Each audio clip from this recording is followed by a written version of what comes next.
Peace and love, family. I'm Brother Yusiku L, and I want to welcome you to the Raging Stone Network. And at this time, we got Papa Lesser Loving's little background. We did a tour for the Eclipse in 27 for the 2017 uh, Eclipse. So the feel for this eclipse is different, and I don't know if it's because of the the people or it's because of it's just so many rumors about what's going on, and they got people all over the place. At some point, they got people afraid to go into the house, like that. And so, uh, I've been busy because I just got back from Hot Springs. But when I talked to Baba Lester, I was like, man, we got to squeeze this show in because, there's a difference between theory and theorem. And so I thought that we'll bring in a melanated scientist so that, we can just look at and understand how our creator designed this planet like a Swiss watch. It's so much like a Swiss watch, family. I love in South Carolina when it turns spring. The robins come, the pear trees come, the dogwoods come, the cherry trees come, the frogs come, and I can basically tell what month it is based on all of those transitions, right? And so when someone is trying to tell you that possibly the planet is speeded up or there is going to be an eclipse that's going to shift this planet, knowing your surroundings, it just helps because you can listen to them and keep on going, like that. So what I'm going to do is I'm going to bring in Brother Lester. I'm going to let him give a little background on himself. And we can get into the bill. So family, I am so happy to bring to you Brother Lester Lovings. I just miss Brother Eric. That's it, family. Lester Loving. Peace, Baba. How are you? I'm good, and yourself? I'm wonderful. I'm wonderful. Chilling. Yeah. And I'm glad I'm doing the show. I've been running like crazy. And I was talking to a friend today, and he implied that the things that I was working on was distracting me. And I was like, you're 100% right. So, and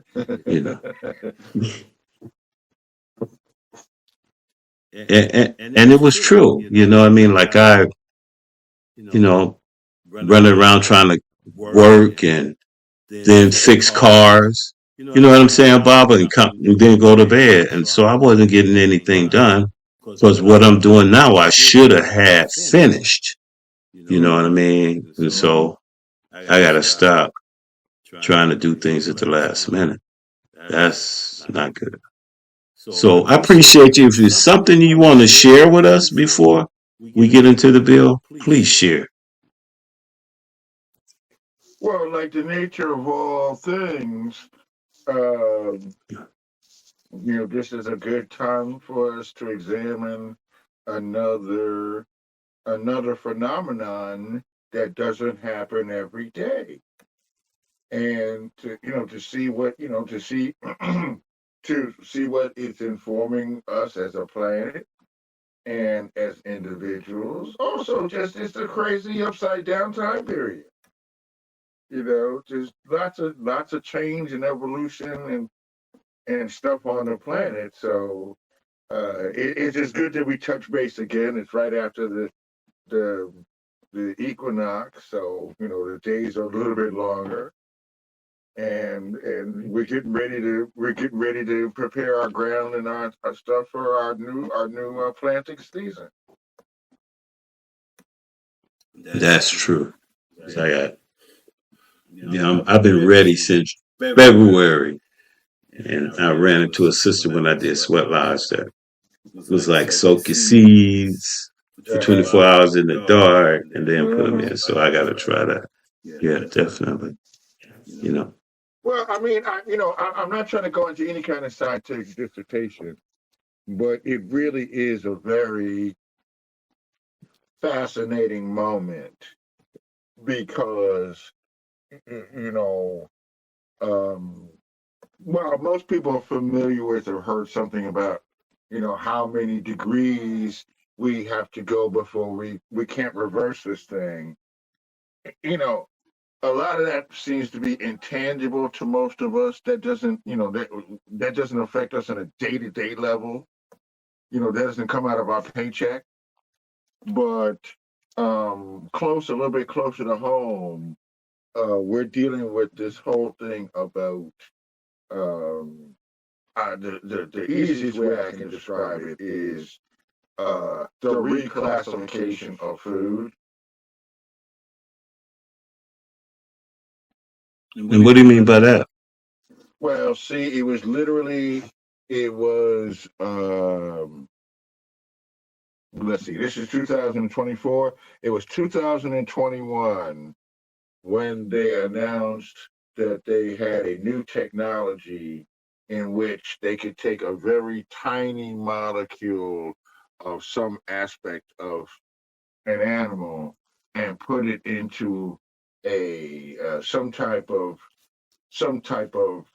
matrix, such as a mushroom, uh, and have it grow and form a steak. And the only way that they were able to get this passed was by agreeing that this so-called this new type of meat could only be sold in certain restaurants.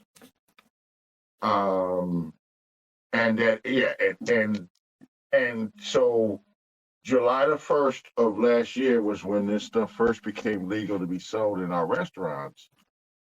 And about a week before that, Congress changed the law to allow different technologies to grow to grow different types of meat. So we have 3D printed meat machines now.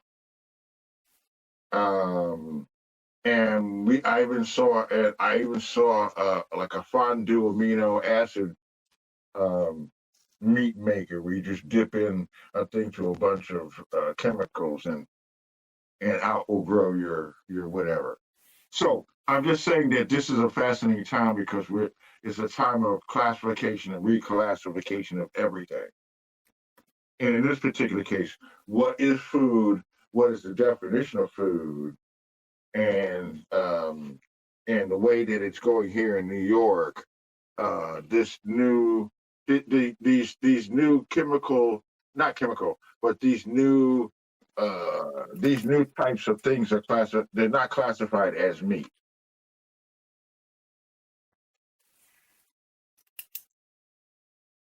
Scary. You know what I mean? Like Yeah. I was walking through the grocery store last night and looked at they on the end cap they had that almost meat or near meat or something like that. I've never tried it, but you know, very scary. And it could be safe. It's just sometimes you look at people's reputations, right? And you automatically put on brakes. It's like your reputation. You know what I mean? Like, did you ever see back in the day the commercials of them spraying DTC on people at the swimming pool? You know what I mean? They had like a fogger, and they was fogging these people, right? Like that. And now look, they trying to give every military man that went to Vietnam Agent Orange. Like which is something they spray. So you kind of put on brakes on it, or so. I just, if I could take a cow and you don't give it no shots, I'm good. Regular chicken, I'm good. I don't, what I'm saying? And so it is. Well, let's go back to how eclipses evolved because I learned something today studying for you that kind of blew me away, you know. So, and I looked at even how they are predicted. You see what I mean? And there's a lot of people out there, and I'm not trying to prove nothing. I'm just saying we brought in the scientists to give us an explanation, right? So So what I what I was was learning learning today, today, the the moon moon is is at a at a 5 degree tip, tip, right? right? Uh-huh. And And could you could you explain explain that? that? And And that's that's why why we we have have eclipses. eclipses. Uh, okay. Um, well, okay. I guess we, as usual, my usual MO is that I start with the word and the definition. So, if we're going to talk about eclipses, we have to talk about the ecliptic. Yes. Yes, yes, And in this particular case, the ecliptic would be the center point of our planet, geographically. So, so in other words, we could if we could draw a line through the middle of the Earth, where our ecliptic line is, the moon is travels either 5 degrees above that line down to that eclipse or ecliptic line, and then dips down 5 degrees below and back. Uh huh. Yes. Yes. Yes. yes, Uh Yes. huh. yes. And And that's that's very very deep deep because because, I I knew knew we we was was at at a. a, I I always always thought thought that that the the planets, planets, the the sun, sun and and the the moon, moon, we we were were kind of kind of bouncing bouncing around in around in space, space. Uh-huh. And and then every every 18 18 years years, we're we're on on the the horizontal horizontal plane. plane. But But family, family, actually, actually, it it wobbles wobbles kind of kind of like like when the when the top top is is leaning leaning and and spinning. spinning, Yeah. you Yeah. know, you know, Like like that. that. And And then then on on certain certain occasions, occasions, it it wobbles wobbles in in between between the the sun sun and the and the earth, earth, and it and it casts a casts a shadow shadow on on us, us, right? right?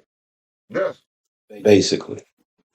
And so And so I I hope hope we we can can get a get a picture of picture it. of it. I I was was trying to trying to put it put on it my on my TV, TV, but but I'm I'm running running so so late, man. late, man. I I apologize, apologize, family. family. But But yeah, it's yeah, it's very very deep. deep That that was was one of one the of the things. things. So So I I looked looked at at, they they started started like like seven seven before before Christ. They Christ. They started started predicting predicting eclipses. eclipses. Yes.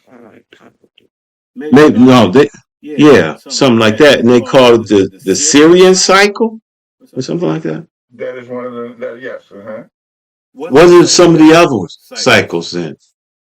Well, eclipses were very important to the Chinese Empire, and in other words, most of the people or the groups of people that lived in South America, they culture spent a tremendous amount of time studying when eclipses were going to occur. So basically, let me rearrange what I just said, and, Yes. Yes. and say instead of singling out a culture, every culture that we see, a part of their culture was spent determining when eclipses happen. It was a very important thing for most cultures to know. And And why why? was Was it it religious, religious, spiritually? spiritually? Did they Did they think think their their ancestors was ancestors was coming coming back to the back to the planet? planet? Why? Why? Well, Or see, okay, okay. I'm only laughing because as a kid, um, you know, I would go to the museum and I would see, say, the dinosaur, skeleton, right? Hmm. hmm And then I see the dinosaur skeleton, and it was huge, and then as I went later on, I found out that only one of those bones in that skeleton was an actual dinosaur bone. They had replicated the other ones. Um, I'm sorry, what were we talking about? The the eclipses. eclipses. You You at the at the museum museum and and them them replicating replicating dinosaur dinosaur bones. bones.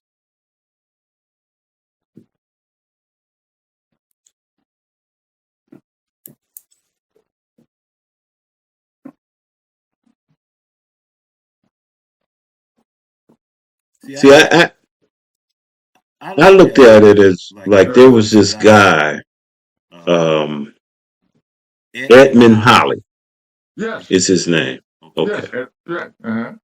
And his relationship with one of our known scientists, Right. European, but in 1715, Edmund Halley supposedly rediscovered the Syrian cycle Mm-hmm. and then took it to another level because he predicted the gravitational forces and Correct. whatnot. Right. Okay.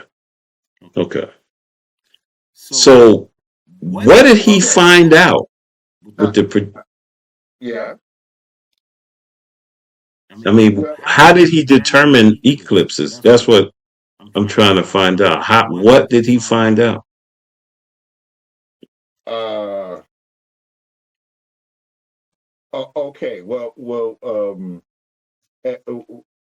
see, once again, what needed to happen first was the whole work that we lumped together as Newtonian, uh, Newtonian geometry. So Okay. that's all about angular momentum, how different bodies interact with each other, how they, how different gravitational effects happen on each other. And so the fact that people, several different scientist groups were studying that, when Mr. Halley came along and did his research, we were just becoming aware of the fact that, we weren't all on a single plane all the time. And Okay. that the Earth didn't go around. Well, first of all, for 2,500 years, everybody in the world was taught that the sun went around the Earth. So that was that time period when we were readjusting from that thinking. But was that Europe and That was or Europe. Kemet? Yeah, Europe No, thought no, that no, because no. We're talking only European understanding. okay, The people, okay, no, I mean, even up until whatever time that they celebrate, they talk about the Julian calendar. Before that, the Roman calendar was only 330 days. right, right, So I mean, all these things. That was my point about the museum. My point about the museum is that, uh, you know, when I was growing up, science meant solid data. So if they said the moon has this effect on the Earth, then that was assumed that was a forever thing.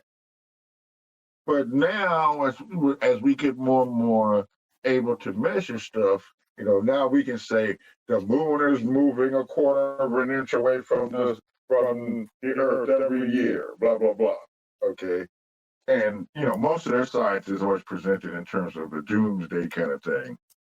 So how long will it be until it separates and all this kind of thing? But the reverse is also true. So, in other words, you asked me, was it a spiritual or metaphysical thing? No, it was the fact that the moon was closer to the Earth as we go farther back in history, and therefore the eclipses, especially the solar one, was way longer. You understand what I'm saying? yeah, Like the light would disappear for 15 minutes, maybe 30 minutes. And if you were a culture that didn't know when that was going to happen, of course you're thinking that might be a sign of a bad omen. It's also not just a fairy tale that in the writings of all these different cultures that we have right now, these ancient cultures, that there was some kind of precipitory or anticipatory energy that goes along, not just with the eclipse, but when the sun, the moon, and the earth and other planets align, they knew that on certain occasions, uh, uh, earthquakes would come after that for sure.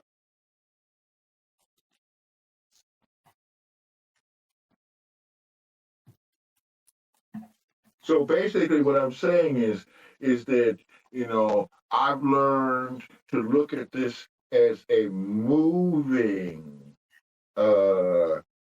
astrological weather pattern. That all these players change positions, and therefore the influences are slightly different on each other. Um, the moon, like I said, the moon used to be closer to the Earth than it is now. So even the growing patterns of the plants would be different. I mean, we've all seen those science fiction movies from when they go below the Earth or when they go back in time or whatever. But it's based on reality that the plants that we see now, the palms and the grasses that we see now, those things were 10 feet tall. So depending on different influences, especially the moon, uh, things will be different.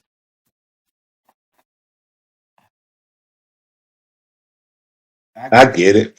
But you brought up something that I've been questioning. Uh-huh. You brought up angular momentum. Yes. And so like I'm going out there to total darkness leaving tomorrow. But I wondered about with the moon in front of the sun, how does that affect our electromagnetic field? You see what I mean? Because this and does that angular momentum play a role in that? And I'm not trying to get too scientific. We're gonna get into the metaphysics. Excuse me. Because I listened to our old show. And I wish I could play a bit for you. You compared the Mayan calendar with the eclipse and the different rings and what you think short term and long term. You went in on that.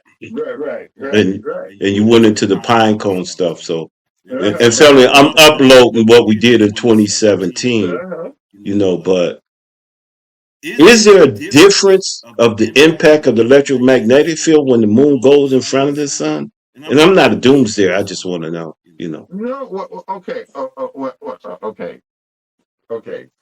Um, first and foremost, okay.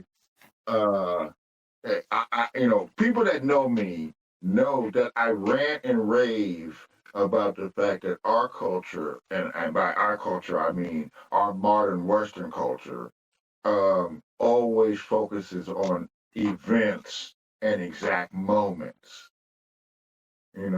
So the moment of totality, the exact moment of the earthquake. Um, Don't mean uh, I'm sorry. What was your question again? the the angular momentum, the electromagnetic field. Right, right. When the Okay. sun, yeah, No, no. The Western way, okay, the Western way of looking at this, okay, is always, it's almost always binary. So it's usually describing it. They look at it properly, but the way their words describe it is, oh, it's the sun and the moon, it's the earth and the sun, it's the so and so. So the first thing that we have to understand is that anytime these three of them interact, you're going to have some kind of what we call gravitational relationship. The main thing is where they are angularly on a plane to each other.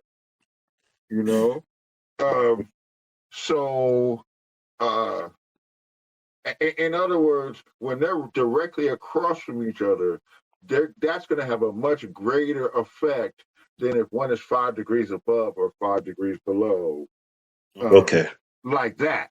Now, great, I okay. preface what I said by saying that's the Western way of looking at it.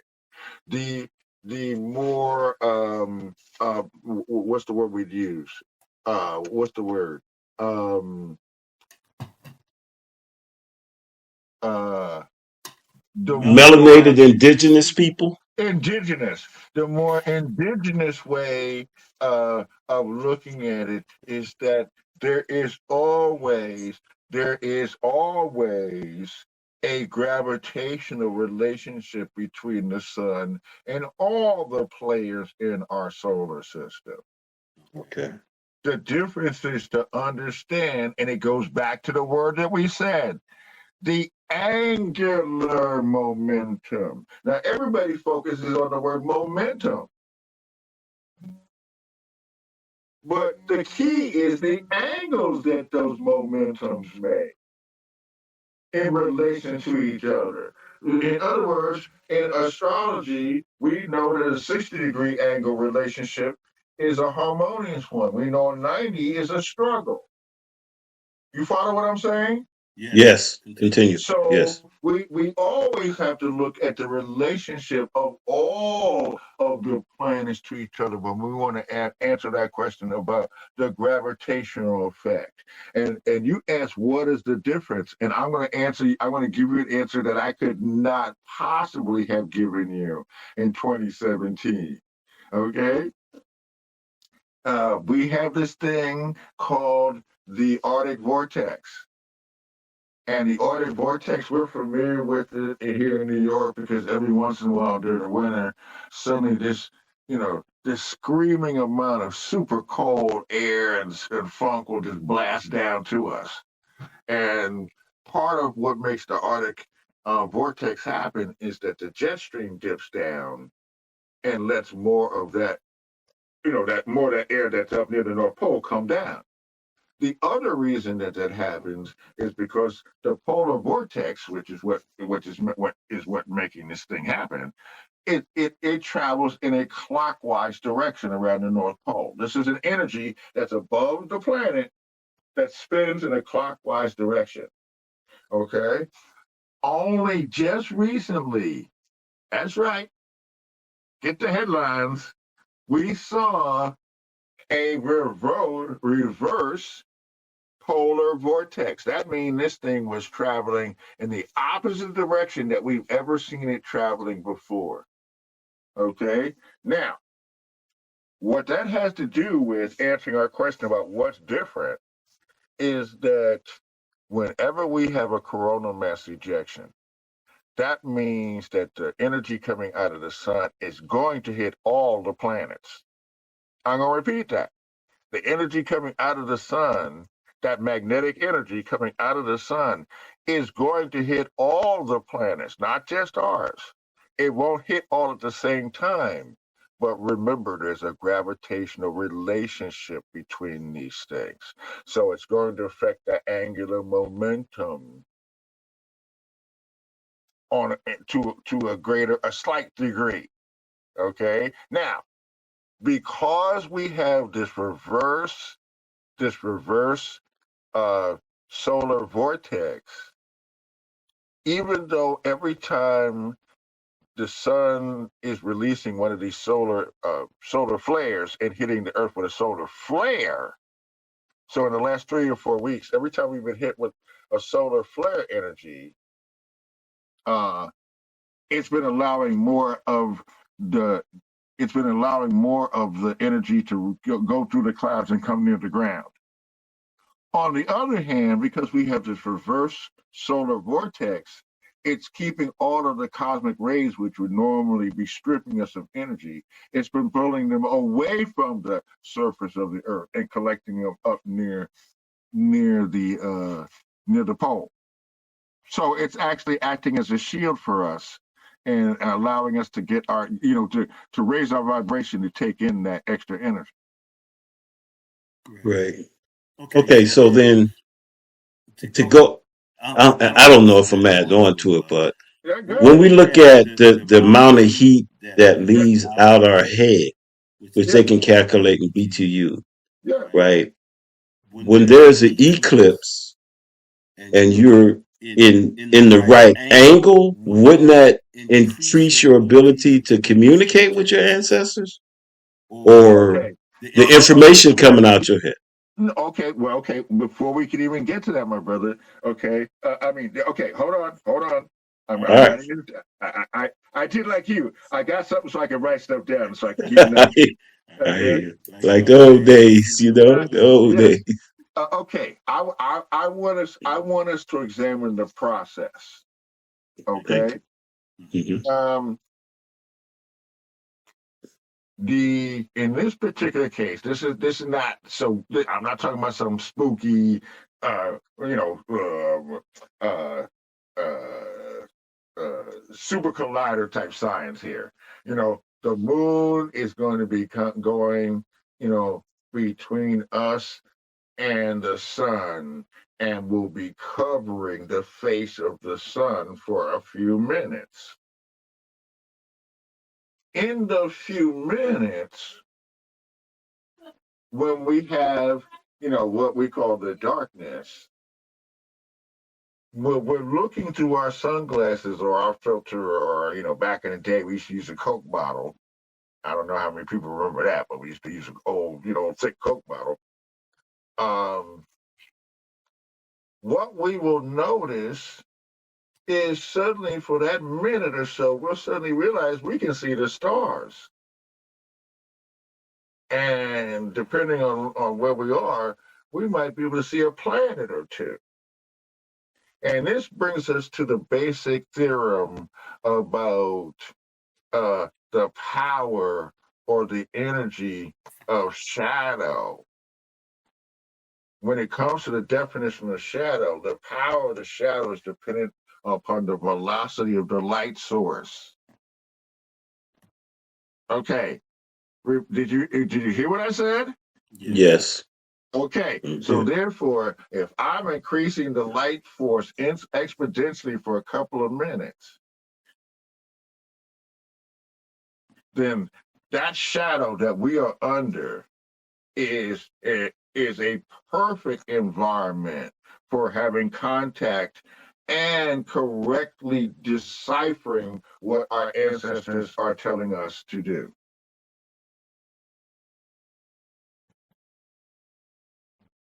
Right. Thank you. And for the layman, could you explain that again in layman term? Well, You know, I'll just give examples that I don't understand these things, perfect. but little Lester wants me to he wants to understand, so I have to say it to him. So when it comes to all those old movies, when they show no matter what culture it is, it could be from India, it could be from uh, ancient Rome, especially Egypt, in Central America, South America. Whenever they showed the king or queen, if they were walking among the people, they would usually have somebody holding up what to us looked like an umbrella. You know what I'm talking about? Mm-hmm. Okay. And as I got older, I learned that was called a parasol. It's dark. Okay. You can see the star come out. And usually there was somebody else sprinkling either flower petals for their feet, but also spreading gold dust in front of them. Mm. And so as a kid, I just thought this was some magical ritual. And then as I grew up, I realized it was a ritual, all right, but it was replicating the fact that by putting that leader, that king, that empress, that whoever in the shadow, that they're being informed, they're getting more energy than the actual light from the sun itself.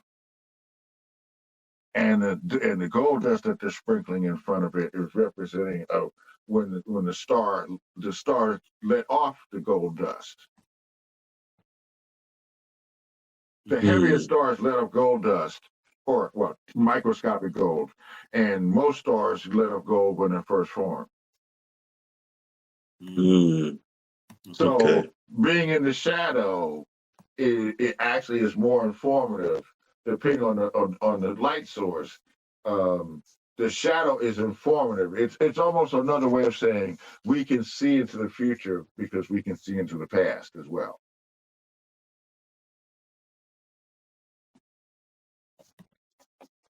Wow.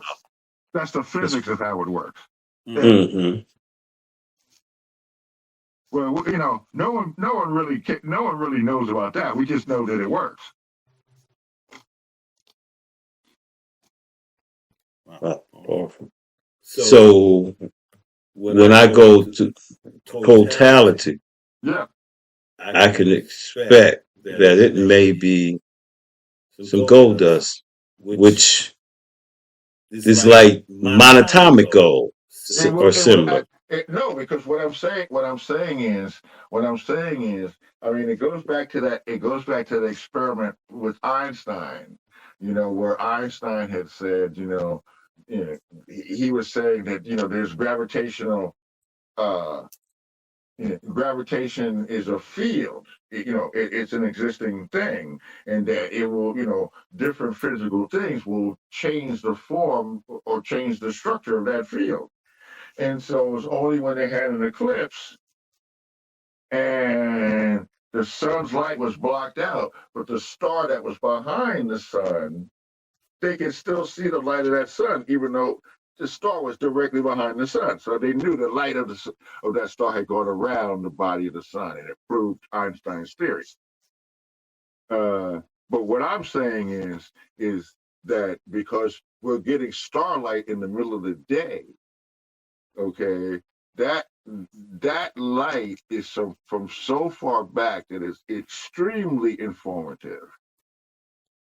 And we're in the umbrella. The umbrella that we're in is being made by the moon. Mm-hmm. So yes, it's an ideal time with which to, as you said, communicate with the ancestors and be informed by the ancestors. Yes. Is there a variation in how close you are to totality, or is it just it will cover the entire planet? um,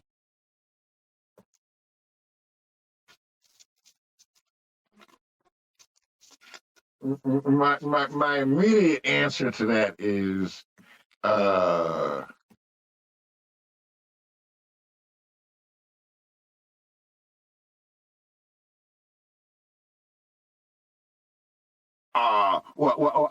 I'm looking for. I'm trying to find the least judgmental way of saying this. Uh, uh, it, it's our ability to fast. Okay. In other words, it's making us ourselves whatever our rituals are, whatever we're being called to do in the next couple of days to prepare ourselves for receptivity. That is more important than the closeness to the zone of totality.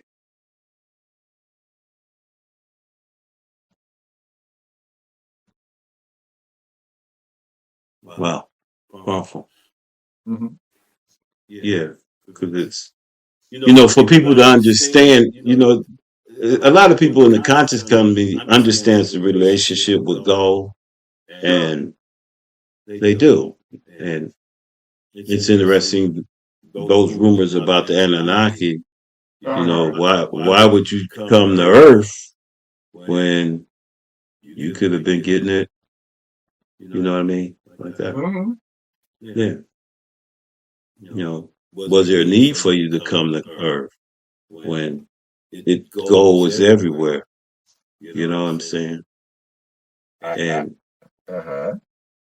and just the genius of it, the genius of uh our ancestors,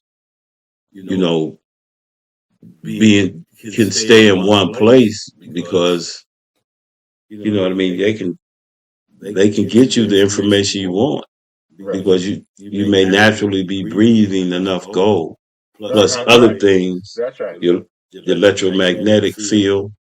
My mom used to say, "Get a prayer through." Mm-hmm. Let's get a prayer Mm-hmm. through.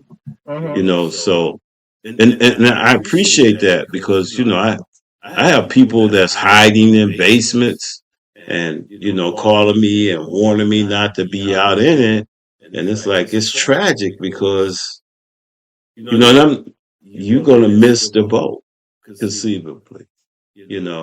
Of speaking about you want to elevate and then not getting in a global environment that's created for elevation. You know what I'm saying? Mm-hmm. Yeah. And Mm-hmm. that's kind of tragic, but I understand why the rumors are out there, because they don't want people elevate, so of course they prefer you to be in, because if you fast and you're in the environment, what you're going to take in is water and gold. You know what I'm saying? Basically, you know, and that gold has traveled so far that it can have a message. Almost like how you can, all these phones have a unique address, and that unique address could be coming to you, and you missed the boat. You know, your goal end up, and your message end up falling on your roof. And that was the thing about it, and that's why I want to really go into how practical the eclipses are. You know what I mean? So it's like, no, this is very practical. You could sit down now with a calculator and calculate every 18 years, and within that 18 years, you can know where it's at. Plus, every 18 months you get one within that 18 years. And they've been doing that since 2000 before Christ, right? Right. And so that's the part, I want to get in so that because what you're doing is taking out the spookism, that is spooky. Ooh, this is spooky. No, this is, because there's a lot of people that are waking up, that's just discovering the moon. You know what I mean? I'm sure you ran across a few people and they see a conspiracy in the moon because, like that. And so for them to understand, it's like when the moon gets in front of the sun, it's going to cast a shadow, just like when you're walking down the sidewalk, and as you walk or you in front of a light, and as you move, your shadow is going to move in a different angle, basically, and you can calculate that angle. So it's good for people to know or be able to show, like that. And so there's a thing that you taught me, that there's not only high tide, but the earth will raise 3 or 4 inches when the moon is pulling on the earth at that time. Right. Okay. Right. I won't do conspiracy. I want to. I so bad, but I won't. So at totality, then that moon is going to be pulling on the people too. Right? Well, to once again, I'm only answering it this way because I know there's a lot of scientists that listen to me because they're listening for this. That's not scientific. Uh, uh, not on because not only will the moon be pulling on the earth, but the sun will be pulling on it at the same time in the same direction. Now, Wow. Okay. let me go back. Let me go back to Thank what you. I let me go back to what I said before. We have to get used to looking at these things in terms of describing them as systems. So we're used to saying the tide, and by that we mean, oh, the moon is pulling on the water of the earth, but the moon is pulling on one way, but the sun is still pulling too. Okay, so when they're opposite, when it's the full moon, you got the moon pulling in one direction and the sun pulling in another direction. In this particular case, we're going to have them both pulling in the same direction. So it's even more of what you're talking, the tendency of what you're talking about. Yes. Hmm. Okay. Wow. And that's why, that is why, because people always say, well, we go through one of these things every 18 years, and we go through one every 18 months, and we go through 180 years and 180, and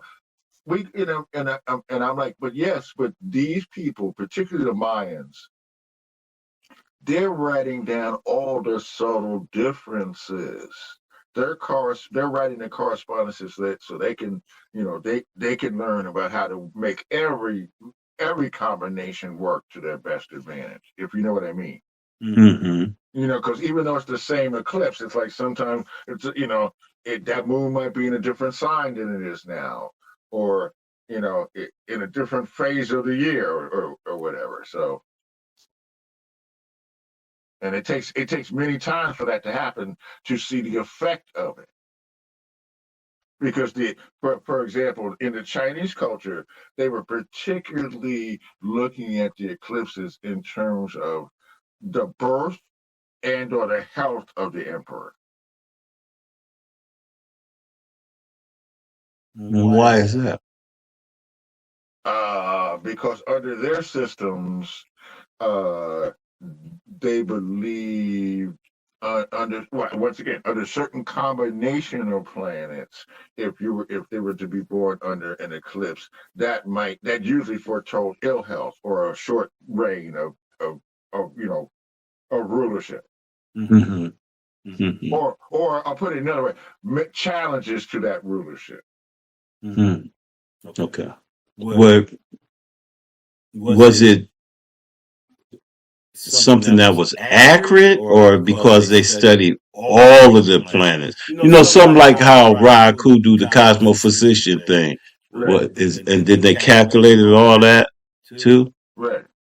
Okay. Well, no. Okay. Well, see, once again, up until up until we started up until we started trading with uh Nixon, when we quote unquote we opened up the doors, to China again. In other words, recognizing that, in fact, you are a player. Um, Chinese history was discouraged on both sides. It was discouraged by the dominant societies, and was discouraged from being taught by the Chinese. But we now know that their basic tenet, down to the Forbidden City, down to the Emperor's Palace, all of that is based on the Temple of Heaven, which is this place where they say their ancestors come from in space. And all their architecture is in one form of replication of that original space. So anything that goes along with that, anything that's in their culture has something to relates to the Temple of Heaven. Okay. Okay. So, in other words, it's much deeper than what we've all heard. We've all heard it's all deep, but it's way deeper than that. Yeah. That's powerful. Well, So there. what I'm saying is that right now, we archaeologically, okay, no matter what culture we talk about, if we go out in the jungle, if we dig underneath the Antarctic, if we go to the mountains, wherever we go, if we find a culture, right, and we look at their writings, and we can determine that not only did they know that we have a sun and that we have a moon, but in their understanding that we have 10 planets, or say 11 planets, right? Then that would be, we would say, oh my God, how can this culture be so advanced? But sometimes we miss the forest for the trees, because the Chinese, as just one culture, is telling us, but we come from way beyond this whole solar system. Okay, and our ancestors traveled here, so, and they claim they got a knowledge of all the stuff they encountered between there and here, and that's part of what you're talking about, is making ourselves receptive to that type of information. We need it. I mean, we need it so that, sometimes we say that we're always last to get things, and so that it would be the same as if the out of 50 of my friends, it looked like 40 of them just want to go fast and meditate and stay in the house, and they think that this energy is bad. Well, that makes us last to, but we always talking about it's our time for the planet. Uh-huh. You see what I mean? And so maybe at some point, you know, we spend too much time with religion and look at metaphysics, and the science in metaphysics is what you teach me. You see what I mean? Because some people, my friends, look at the science of metaphysics is religion. It's like, because and I've been different since I came back from Hot Springs, so I haven't been challenging people, but I just been wondering, like, where do y'all get this from? Why you don't follow your inner spirit that out of we can predict these eclipses, and so our ancestors could have definitely predicted that the eclipses would go over Little Egypt, Illinois, right? You Uh-huh. see what I mean? Uh-huh. Uh-huh. Because they would be that after. They said that Holly in 1715 predicted uh, eclipses, and he would be within 20 miles in 4 minutes. That was just him. Yeah. You see what I mean? Yeah. Mm-hmm. And so it's a predictable phenomenon, family, where we get fed enlightenment through the gold. Right? You know what I Yeah. mean? Every 18 years, you're supposed to be outside snorting air, basically. Not, hiding away. Like the boogeyman gonna come. I'm wrong for saying that, so I know some people gonna call me and go off me saying that. Because that's their belief system. But my thing is that there's some things we should learn. You know what I mean? So we know about our surroundings. So nobody just can't come up to you and just say things or get on YouTube and be like, blah, blah, blah. And the devil comment is going through, which I'm sure you heard Uh-huh. like that. The interesting part about the devil comment is it's a 71-year cycle, and we have a 72-year pole shift. Right. So Right. I'm more concerned about, could we be a year away from the pole shift? Mm-hmm. Mm-hmm.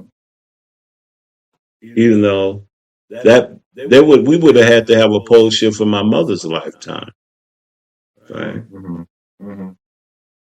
So does that, because of that angular momentum, will that comet have some effect too? I know it will, but how much? If I will have to look at the actual data. But the short answer is yes, it will have some effect. Absolutely. Oh look, one of the things that I love about our modern culture is that we pound our chests as to how technologically we are. So people can tell us the exact moment that it's going to be in this and how long it's going to be, and the last time it happened, the next time it happened. But the thing that I'm looking at is, uh like all science, where are the record keepers so that we can compare this experience to other experiences? right, And to the very point that you made, our culture always focuses on these big events. So it's like, well, it happens in between 18 and 19 years, and therefore the tendency is to think, oh, well, I got to wait for another 18 years. Well, we got to get a sample of that, like you said, brother, 18 months. yep, We get many samples of all these things. It's like ripples or echoes or harmony, and the more we pay attention to each of the little cycles and the little events, the more that when the big events happen, it makes more sense because we've already studied all of those other things. And versus waiting to comprehend this big event, if you know what I mean. I get it. I get it. But, so you're saying that our learning should be constant, so that when we get the big event, Yeah. You know, we might put you out of business in so many words, in a In a very loving loving way. way. You know what I mean? Because me and Eric gonna be waking you up. You know Yeah. that you know Right. how we do. But yeah, that's so true. So that I've been telling people that my Bible verse is when the disciples came and they asked Jesus. I know it's fictitious, for whence he was going to come back. And that's what Right. I've been carrying this eclipse and all the misinformation of. Uh-huh. Because Jesus tells them that there's going to be a lot of fake shit come before I come back. You know what I That's right. mean? Right. And in this eclipse, it is a lot of fake because the one thing we do know from what you said is we might not have that data. You know what I mean? But I'm sure our government know what's happening every 18 years. That's You see right. what I'm saying? Right. Like that. Because I mean, this is the first year that I've noticed, and it could be because of technology, that they trying to tell you where every cloud gonna be. You know what I mean? You know what I'm saying? Like they I give it a do. cloud report. That's Like right. That's yo, right. yeah, you know. But them knowing that if they put forms of spookism in it, then you miss out. Because me, I would be gone. I just got to, I got to get my daughter back Tuesday for school. So I needed the additional driver, and they have a commitment. But if not, I'd be up there dancing with the people, having me a good time, Yeah. like that, John. You know what I'm saying? I would.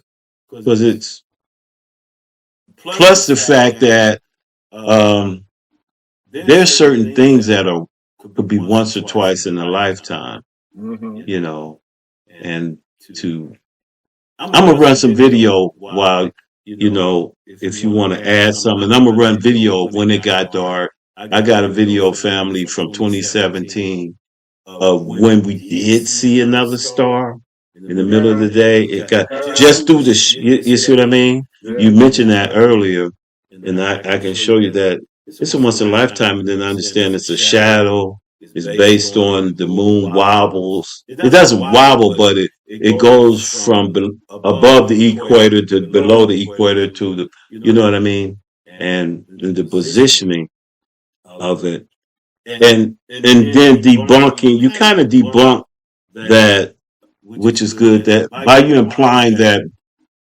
the moon used to be closer to Yeah. us and it's moving away because there's people that taught that it's got to be a fake moon because it's so properly put. But because of the speed and centrifugal force, it is moving away a little bit, you Hmm. know. Hmm. And so, Well, um, see, that's another one. See, there's all manner of ironies with this thing. Okay, because these scientists are always fond of talking about you know death dates. Like how long will it be till the moon gets far enough to be pulled away? But at the same time, all the planets are being slowly pulled toward the sun. right. Okay, so there's always these compensatory check, counter check kind of forces. I guess what I'm saying in the short run is, they always talk about, well, 4 billion years from now, the sun will blow up. Well, we're not going to be here 4 billion years from now. Okay. I guarantee you, it's going to be a whole nother form of multiple other forms of life. Whether we succeed and get our shit together or whether we fail and, we get wiped out and the roaches take over. We ain't going to be here.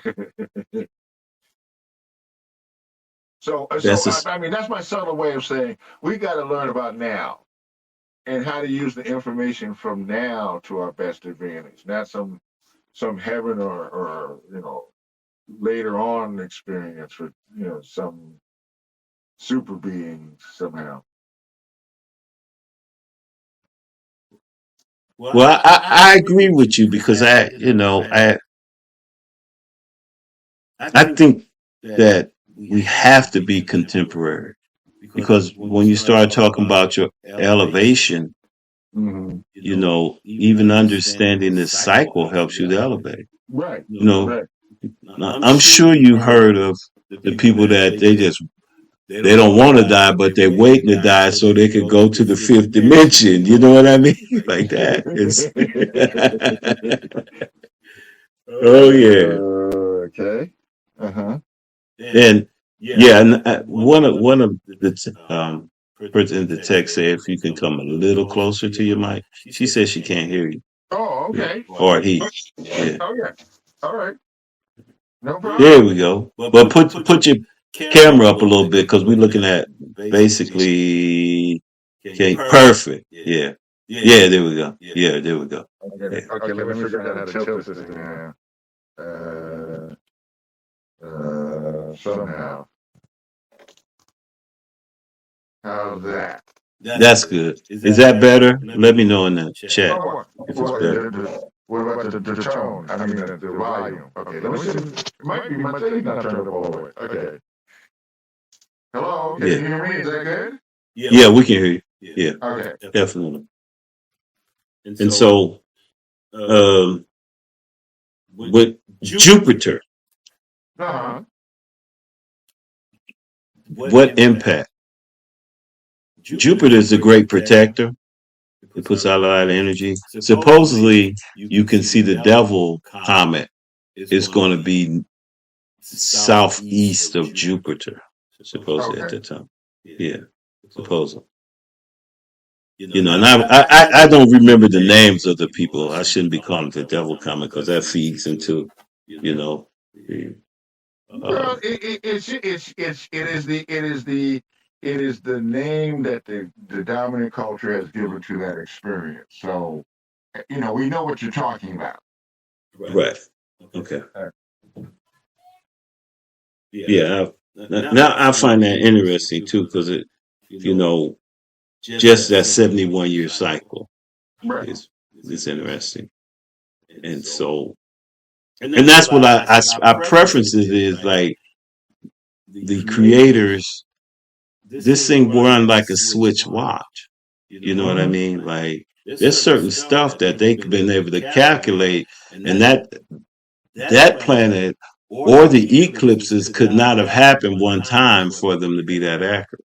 You see? Right. That's right. You see what I mean? That's And so right. we're talking about roughly 4 or 5 thousand years that they've been predicting eclipses. Mm-hmm. And some of the societies that was doing the predictions were some of the dominant societies of that time. Like this and the Babylonians did it. But you know they probably got it from Kemet, you know, like that. I don't know for sure what probably. But then again you had Isaac Newton and Halley, they were predicting some things, you know, along with all the other things they were doing, right?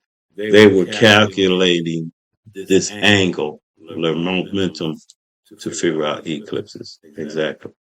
You know, and that's very powerful. So before I play the video, um, you know I'm nosy. So the family want to know what you're doing for the eclipse.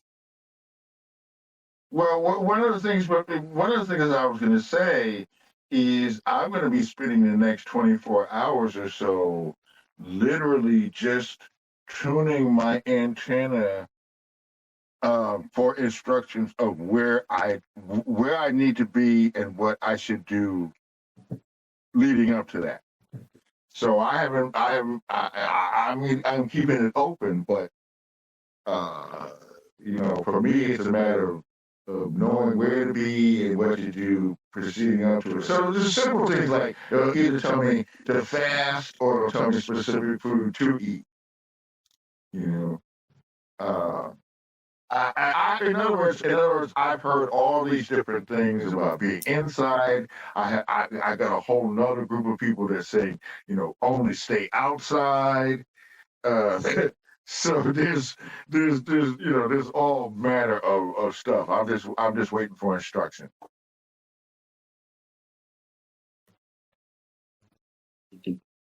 That's interesting.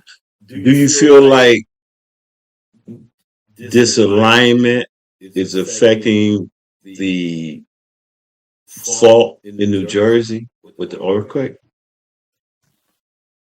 Well, once again, I'm sorry. I, I tickle. I love the fact that because it's only 2 days away, I don't.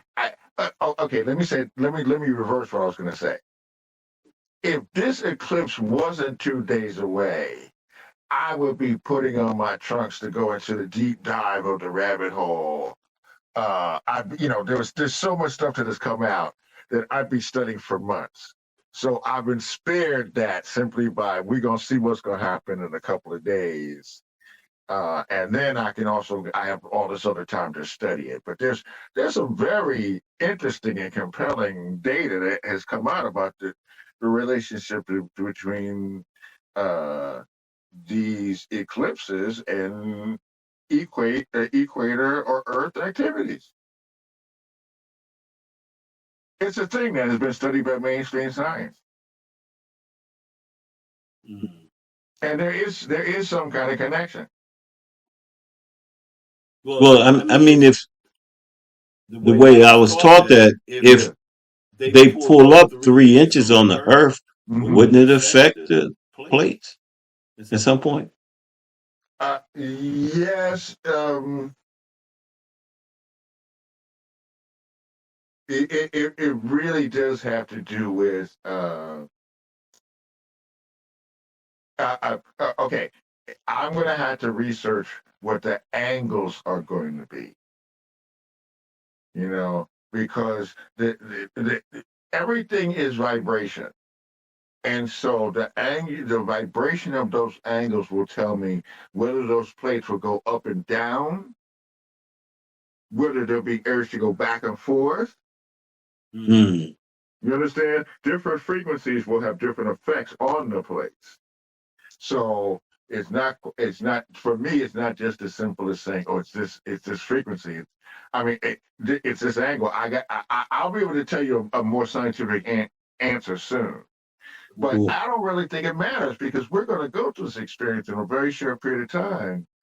It's about paying attention so that we can recognize signals when they happen again. Not so much earthquake signals, but to recognize when something's happening and to not just dismiss it like our culture tells us to.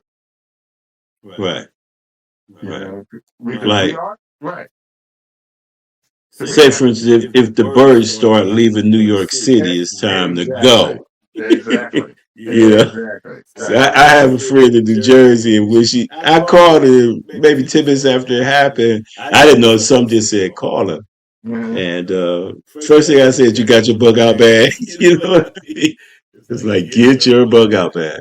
You Uh-huh. know, Uh-huh. simply because there's so many prophets and prophecy That's right. about New York and Babylon to start having Mhm. earthquakes like that. It was very interesting. And I didn't look and see when was the earthquake that happened in Washington D.C. Remember there was an earthquake that split the Washington Monument. Yeah. Remember? Yeah, Yeah. back in the day. So I gotta look at it. But in our last show, you we did on the eclipse, you talked about the Mayan calendar and the rings, and Uh-huh. you related certain meditation practices to those 4 rings. I wish I could play it, but my system is acting crazy. I'm Not at this learning. time, right? Uh-huh. Yeah, it is. But I like open source, so I'm using OBS. I believe if we ever use the ability for people to put open source, the price of apps will triple. You know what I Mm. mean? Because Mhm. if Mhm. they raise them too high, people will learn open source because it's free, Right. right? Right. And so I just try to do open source. So I do a little more work than if I went out and got StreamYard or YardStream. It's a little more work, but I learn a lot, so it's cool. But do you, I'm not saying you recall it, but you talked about it. You even talked about putting negative ions in your house during that eclipse. So let's give some tools for the eclipse that people could have conceivably to go out into or to be in their basement, you know.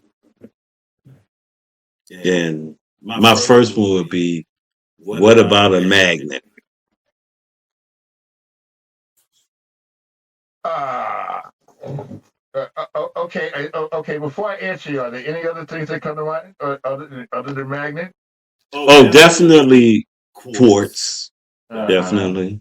Um, Carbon, Yep. because I've been doing a little research on carbon and its relationship to the diamond, and then I got some pictures of I'm making it up when during the eclipse where you see the diamond in the Uh-huh. eclipse, Oh yeah, yeah, the diamond, yeah, huh?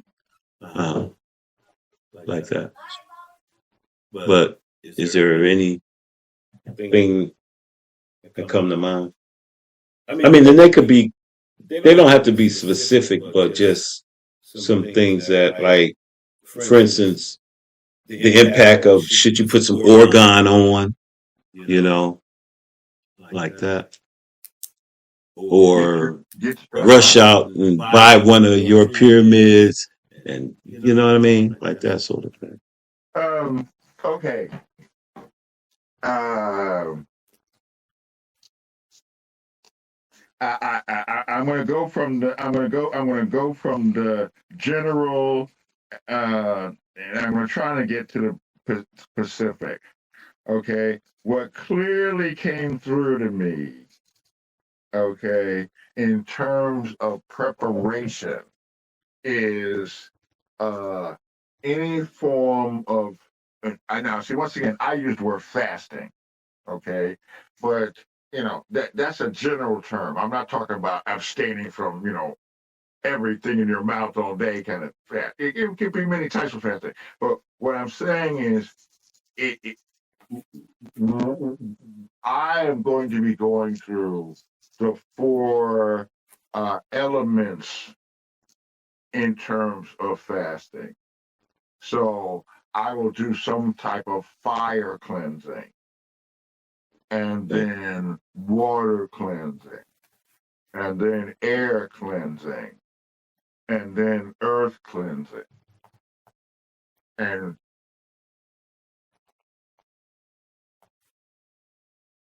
then of course, um, including the first, which we call the fifth element. I'll be doing some kind of etheric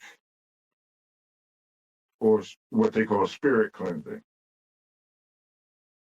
So in other words, the most general but useful advice that I could give is that whatever type of cleansing we do in preparation for this or any type of thing, that we include all the elements in our cleansing, not just one, not just our favorite, but all of them.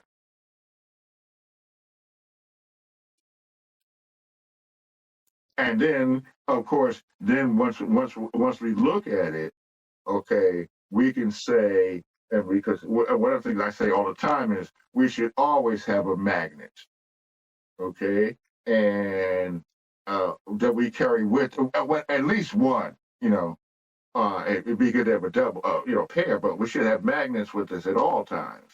And they should be differentiated magnets, meaning that there should be some way of knowing which side is the north side and which side is the south side. Okay. As far Mm-hmm.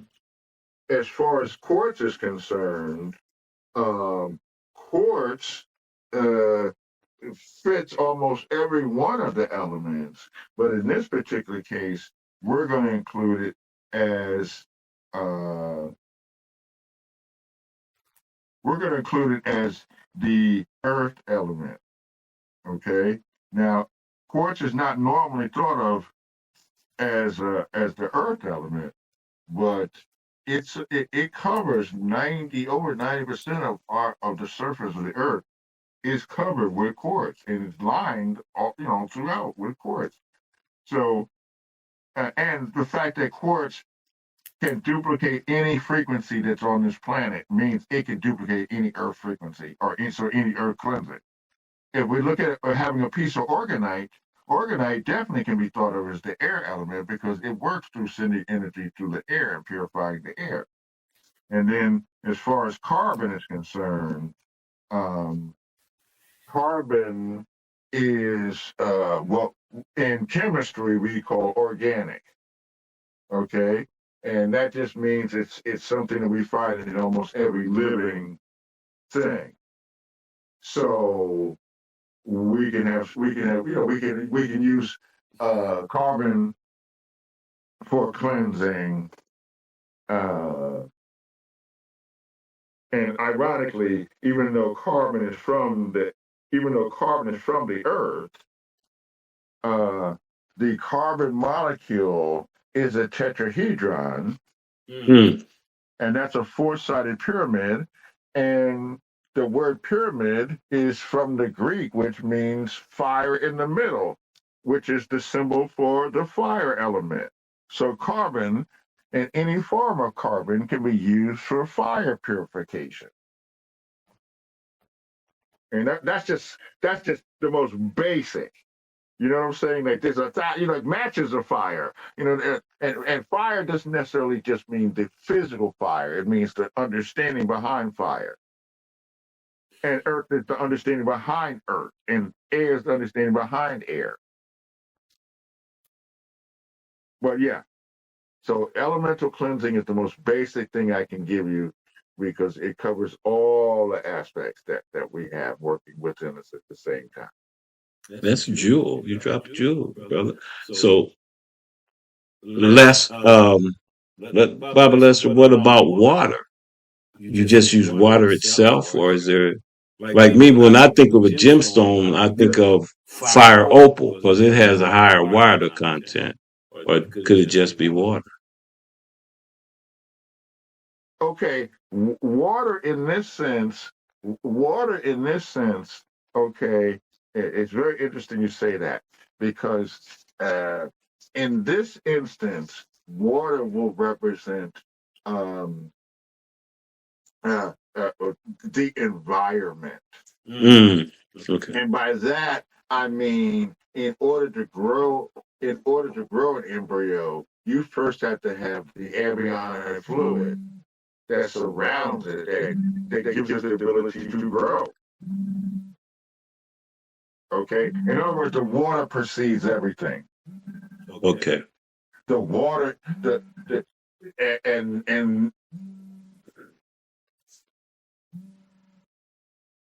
and also too, uh, all of the things that we talked about, from the orgone and organite, the magnet, the quartz, and the carbon, all four of those will purify water.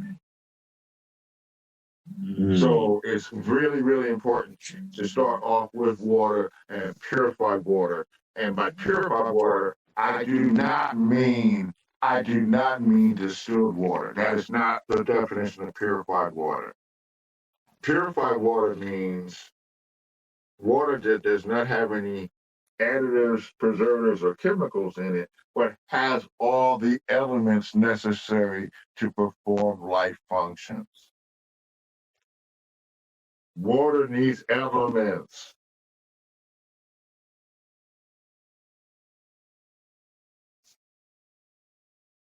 Say that again. I said most of the time we interchange the idea of the concept of purified water with distilled water. And distilled water means it has no chemicals or negative stuff in it. It also has no elements in it.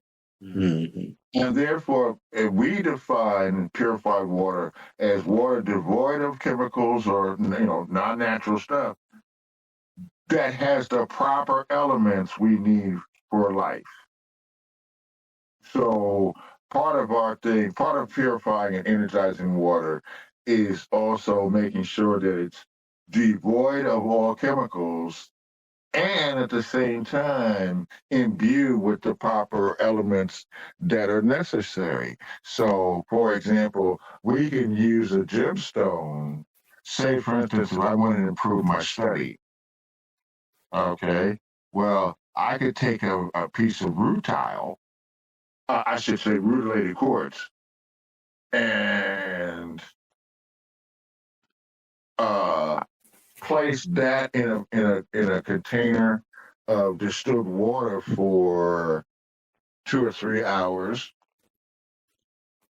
and then remove the gemstone from the distilled water,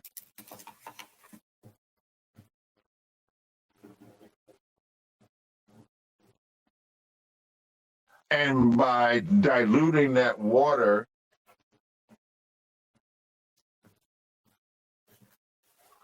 now adding regular spring water to that water, I now have an elixir that will help me with thinking and studying. Powerful. Mhm. So what I'm saying is that water is. We heard it in school, but it's really true. Water is a universal solvent. It can take in all forms of the type of healing that we need, and itself can bring about healing. I found that to be very true. I've been doing some research on that. It was. I won't get off into that. I'll leave it alone. But I've been, I've been going to hot springs, I know, and but that's then, the whole point, bro. you know, You been going where the water's coming up from underneath, yeah, and that's always a good thing. yeah, definitely. It's funny because I found some places here in Spartanburg. They, they used to have a place that before they got shut down. Yeah, yeah. They had a 500-room motel. People was coming to Spartanburg, swimming in the water, and it was more lithium based. Yes, The one in Atlanta is more Charlotte based. right. The one in Highland Springs, North Carolina, you see what I mean? It has a different thing. So, the earth provides what this is. They're doing the same thing with that they're doing with the eclipse. They're giving you what they want you to have. Right. And it's maintenance because it man, I came back with about 50 gallons of water. You know what I mean? Like that. Then I got here on Saturday, and my neighbor, and it was a funny thing because I've been doing some research on the feline, the cat. Flumberg had mentioned it, but my teacher was Baba Hamza in D.C. back in 2000 about the feline and the cat people and their relationship to what come to the planet. So Saturday when I went out, I was going to one place where I noticed a string and the cat was sitting by my car. And when I spoke to the cat, my neighbor, we started talking. He was like, "No, you need to go to Whitestone, blah, blah, blah." People was going there. Yeah, so it's water. I've been traveling 3 hours and now I have it in my backyard. It's definitely very good to be able to know in terms of curing me from my cancer. Water played a major role, Baba, in it, a major role. You know what I'm saying? And so I would, family, if you can find a place, check your national parks, because they're trying to buy it all up. Thank God Hot Springs is a national park. You see what I mean? They trying to make sure you don't. I think, don't get me wrong, quote me, but Jill Prookum had talked about the importance of quartz in water. Simple, you know. So, question, crazy question, but I gotta ask you. Let's say if you took some spring water, natural spring water, and then set it out during the eclipse, would you pick up some of that gold? Yes. Okay. Well, see, I'm not. once again, my brother, that's not the crazy part. Okay? Bill. No. You left me completely sane. Okay, that's not the crazy part. The crazy part is the fact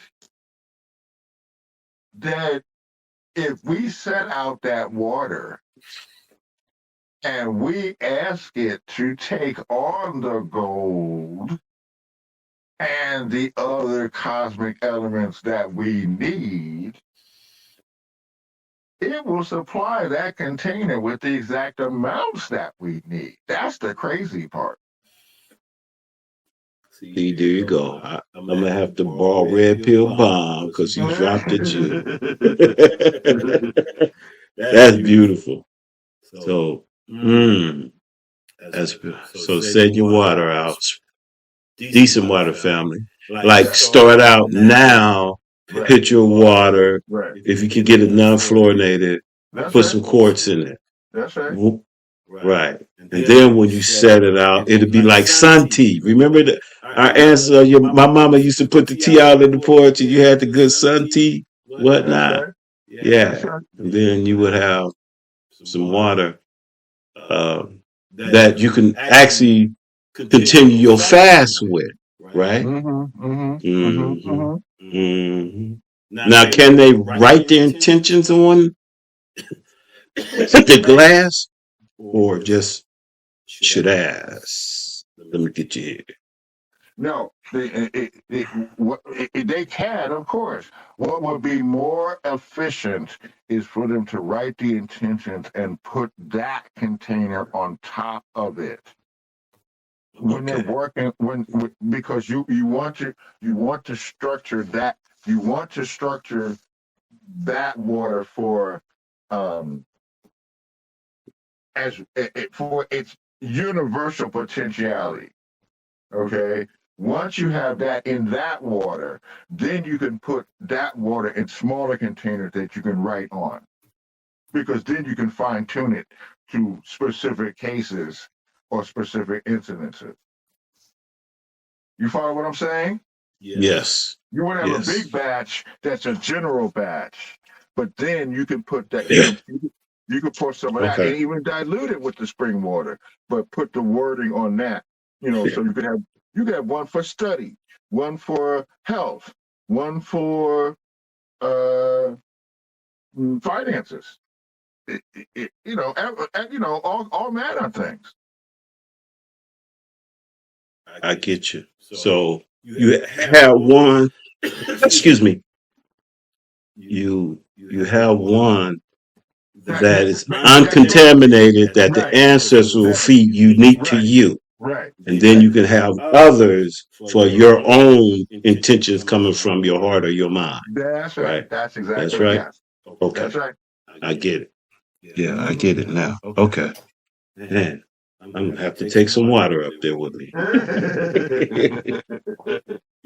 Definitely, because I am. When I got back from Hot Springs, the ancestors told me that when they finish with this particular eclipse, people won't be on the fence. They're going to magnify you. So if you're spiritual, they're going to magnify that. And if you're vices, they're going to magnify that. So, and that's going to take people off the fence. You know what I mean? Like that. So I find that to be very powerful. And these are the tools, family. These are some of the tools for the eclipse given to you by Papa. I appreciate it. Well, see, one of the other tools is the fact that an eclipse, by the very analogy or metaphor of its nature, it is stopping something temporarily before it starts it up again. And in this particular case, one of because of all the other, where it is in space and time. In other words, it's in early spring. We've just had one of the planets go into another sign.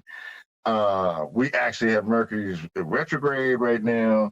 So the combination of all these conditions tells us that um, it tells us that uh, it's time for us to go to the places and the people that value our talent, or it's time for us to take our talent in another direction where it'll be even greater appreciated and valued. That's the full meaning of what this particular eclipse is about. So when you said, how do I need to get ready for this eclipse? For me, if that is the primary function of this eclipse, then the first thing I need to do in order to get ready is to meditate on what is my talent and what is its worth and what does it need to perpetuate itself.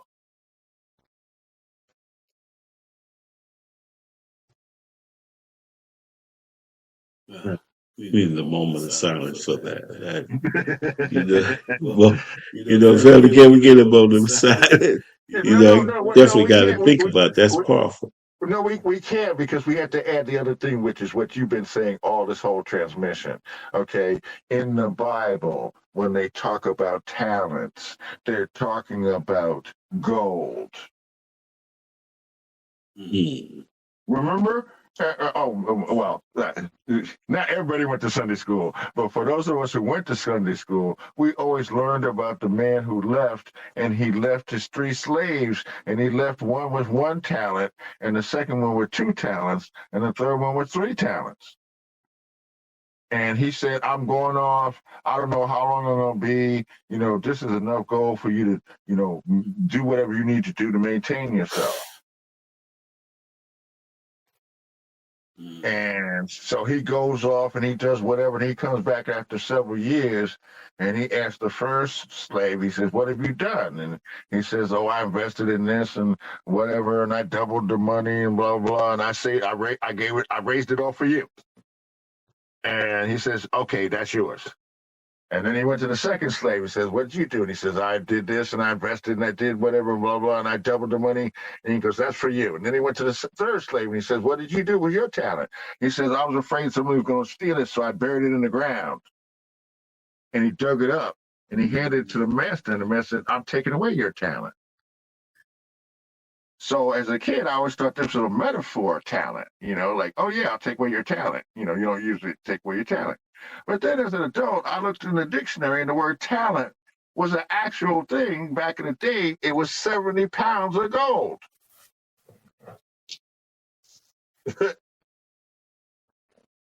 So, brother, it's time for us to value our talents, our gold. Get it. And I appreciate it. Because it gets me to take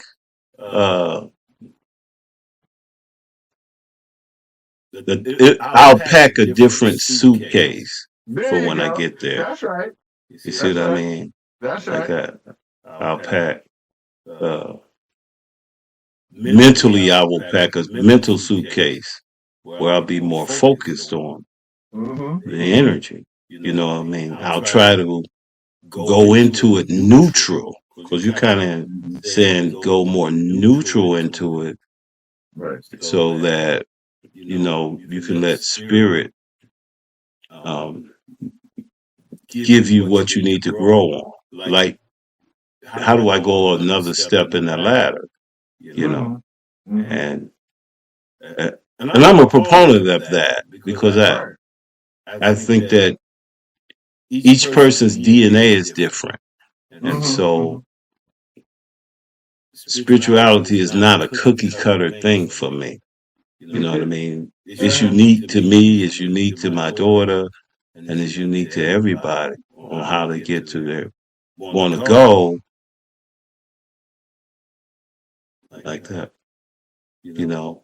And so it's good to, and you'll still be working for the common good of what's going to take place. You'll just be one of the blood vessels, let's say, within the body of what's taking place with the new energy. Well, I think one of the words that also came up in terms of interpreting what this eclipse was about was renewal. But renewal in like the phoenix sense. Okay, you kind of look like what am I talking about? Okay, the phoenix, the story of the phoenix is you know, we know that it's rising out of its nest. Okay, Mm-hmm. but that's the second part. The first part is that the phoenix gets up and makes that nest, makes the nest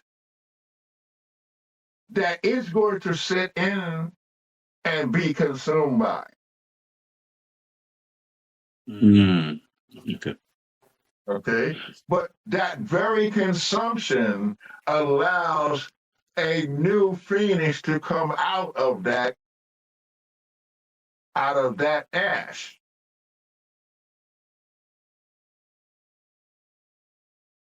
So, like I said, part of this eclipse has an energy of renewal.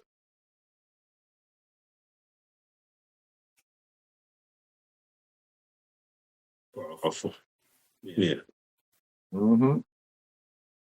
So it's something to be open minded about. That's right. No, maybe the word is malleable. Yeah, To there you go. Yeah, you yeah, know, you yeah, be yeah. malleable when you go into this, Yeah. because if your preset conditions supersede the eclipse, then you get nothing out of it Mm-hmm. at that Mm-hmm. moment. Right. You might learn later, but if you going in like, hey, you know, I ain't my religious system or my traditional African or my Sequel's traditional indigenous stuff, you know, don't pack that. You know what I mean? You just go in, you know, and enjoy, right? Mm-hmm. And then take some elementals, Mm-hmm. which are going to resonate because of the environment and what's going on. And that's very powerful. You know what I mean? I want to ask you a question because I got someone in the chat want to ask you about the beaver. Uh-huh. You know, yeah. So, do you want to elaborate on it? Maybe it's one of your students or something. Oh, there are no students. We're all co-conspirators. We're all co-conspirators trying to take out ignorance. Okay, shot to the head. Death or ignorance. Okay. Um. These Kemites, these people that lived in this upper and lower zone, uh, our interpretation, or I should say our modern interpretation, is always about the death cult. Their obsession with mummies and death and burial and the Book of the Dead and all this stuff. Okay. Well,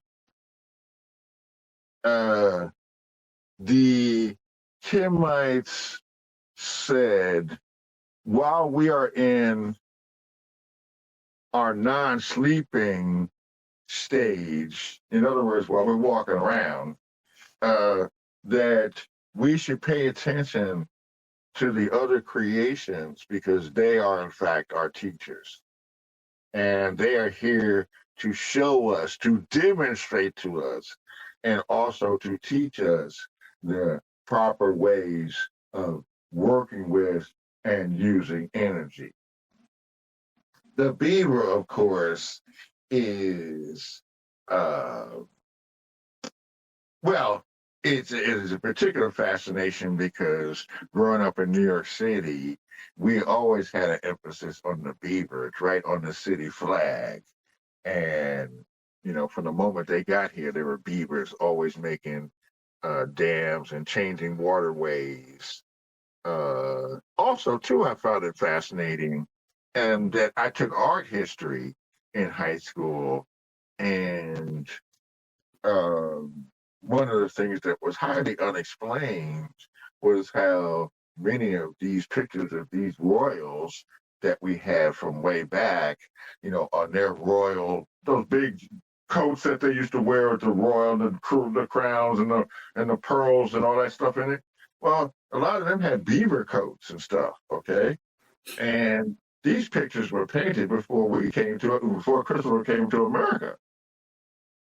So right, even then it was like, well, okay, who's trading beaver skins? Who's coming over here and getting this stuff? So I've always been fascinated with beavers. Now the beaver, of course, not only creates its own home, so that in of itself is a magnificent thing. It's able to, it has the proper equipment as far as its teeth are concerned to, cut down those young saplings, uh, and also with the type of feed it has and the oil on its skin, it can float in the water. Its eyes can be out of the water, and it can still hold up that tree. It's still, it's a baby tree, but it's still, carrying this 4 or 5 foot sapling in the water to make its dam. Okay. Now the thing that I found fascinating about the beaver is that it's making this dam for its its family. There are several other types of animals that live within this dam. Okay, and it has to figure out the architecture thing of how to make something that allows water to flow on the outside, but stay still on the inside. So there's still water up against wood, and still water on wood usually makes it rot. So they have to do all kinds of architectural things in order to make their system work. We're living with all kinds of other animals. And once I actually started studying the dam, I realized that it had a lot to do with this. It had a lot to do with pyramid technology because, among other things, it's got moving water underneath, like all pyramids around the world have moving water underneath. So that was just my opening salvo to the beaver, just in terms of appreciating what it's about, how it communicates. It talks to other beavers using its tail. In other words, there's a lot we can learn from this animal and all the other animals. And particularly with waterways and the proper ways of using, of having the land and having the land do its natural thing.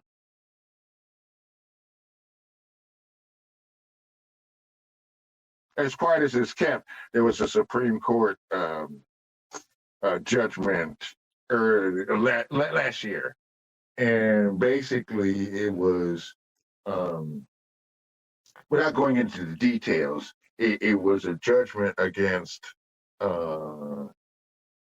It was a judgment so that people who are making all these not projects, but all these houses and tract homes and all this stuff, that they didn't have to pay as much attention to nature and work with waterways and natural forces. We're just gonna have to do a lot better because we have to coexist with the animals.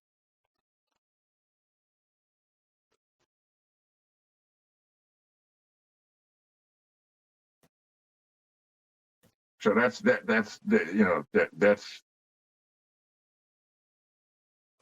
that's my opening thing about the beaver. As a matter of fact, every animal at this time needs to be appreciated, not because of its potential being extinct, but for the opposite reason.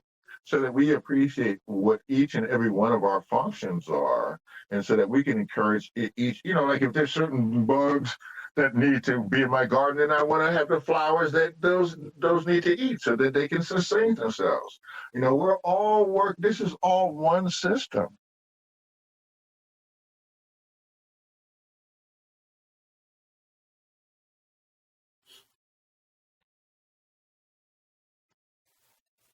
I get it. I watched definitely.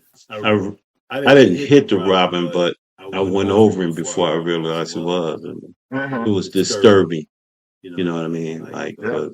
somebody hit it, and I understand. Second week of February, they're in South Carolina, so I Yep. understand the watching and Mm-hmm. what they do and how they sing.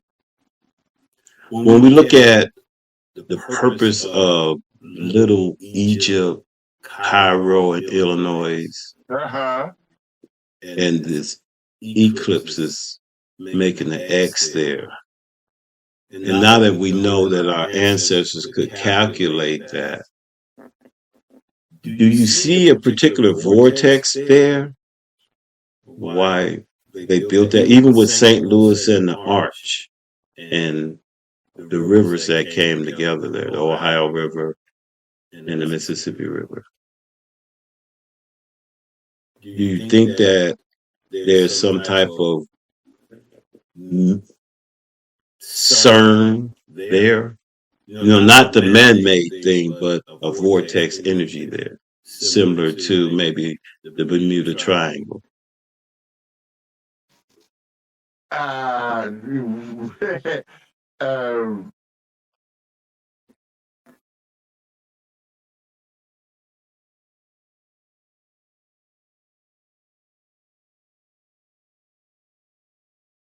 yeah, well, of course. Of course. Uh, what were the name of those places you mentioned before? Just mention them again. One of the major places is Little Egypt. Uh-huh. And then when you look, they have a Little Egypt Lake, Little Egypt Resort. That's all at the center, almost the center of the X, where the 17 and the 24 cross in Okay. Illinois. Okay. See, I'm just having a very strong debate in my head because there's three different contenders that want to say something, and they're all arguing with me. I want to talk first. Okay. The first thing I'll bring up, okay, because you brought up Little Egypt and then you brought up the arches. Okay. Within a 5 mile, if we were to go to where the arches are today and we were to walk 5 miles in either direction along the riverbank of the Mississippi, right there, okay, in that 10-mile period, there were 25 pyramids that were constructed along the Nile that people found when they first got to St. Louis. As a matter of fact, there were 5,000 Native American man-made structures there, and until they called it St. Louis, it was known by its indigenous name, which was the land of the city of, or the land of mounds. Okay. Okay. And you can go and find photographs of these Western people around the turn of the century so 1900, and they're long, those women with the long to the floor dresses, and the men with the top hats, and they're sitting right there on these pyramids that everybody knows none of them people made. They say they didn't make them. Okay. The second thing I want to say is, of course, since that was an area that I hitchhiked a lot, um, uh,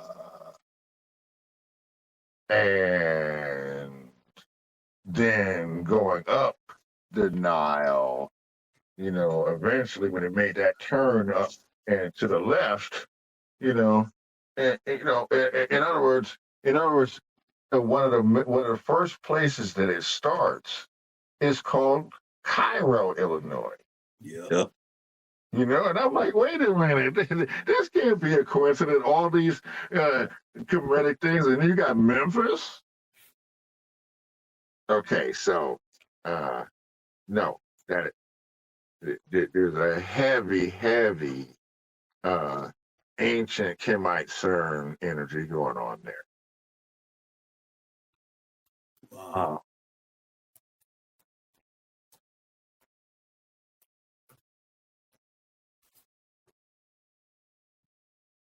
Powerful. Tapping into it. Yeah, yes, That's the next question. that's right. Do you believe it's true that they know and they tap into it?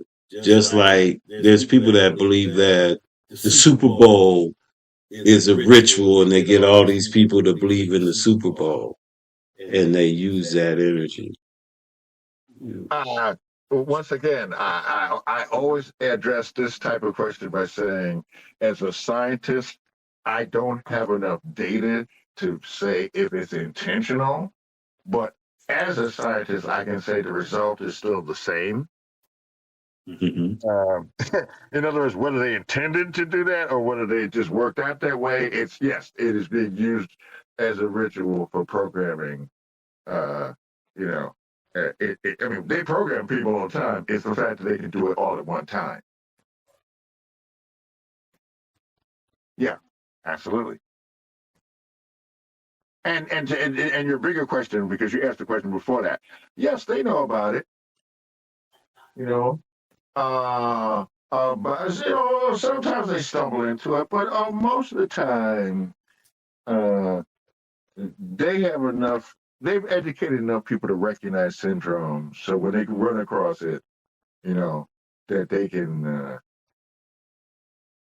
take care of it.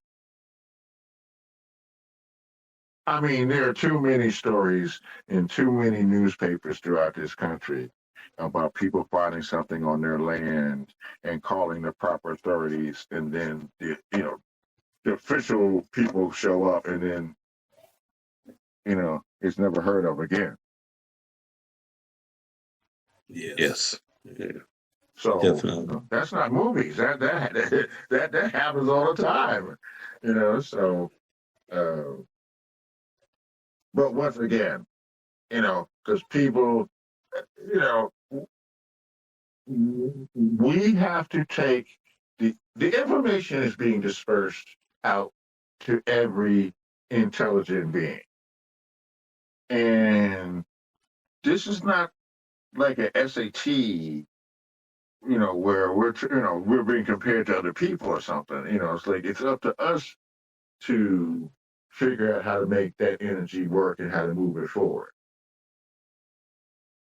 I agree. Because I don't personally think like there's people that say they stole our energy. Right. I don't Okay. believe that. I believe it exists.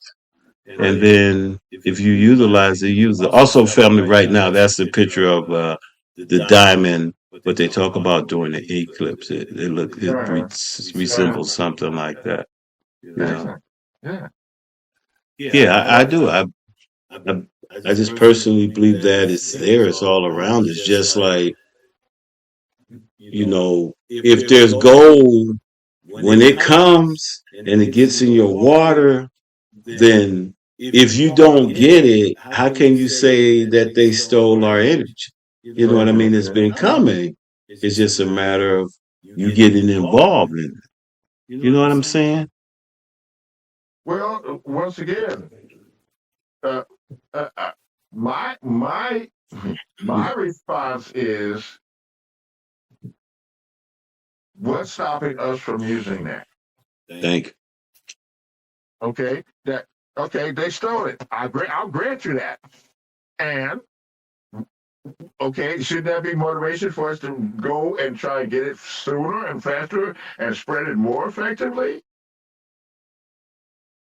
I don't know. But I'm not sitting around worried about it. Well, I mean, when people talk about we gonna rise, you know Okay. what I mean, and Yeah. then you don't. I personally see if we rise, it'll be because we'll be using the energy that's Right. provided for the universe. It won't be a gun or a bullet. You Right. see what I Right. mean? Okay. Okay. Okay. Well, I'll put it to you this way. Uh, uh, w- w- it- you know, once we're done using all the guns and bullets, we still got to rise. Yes. So,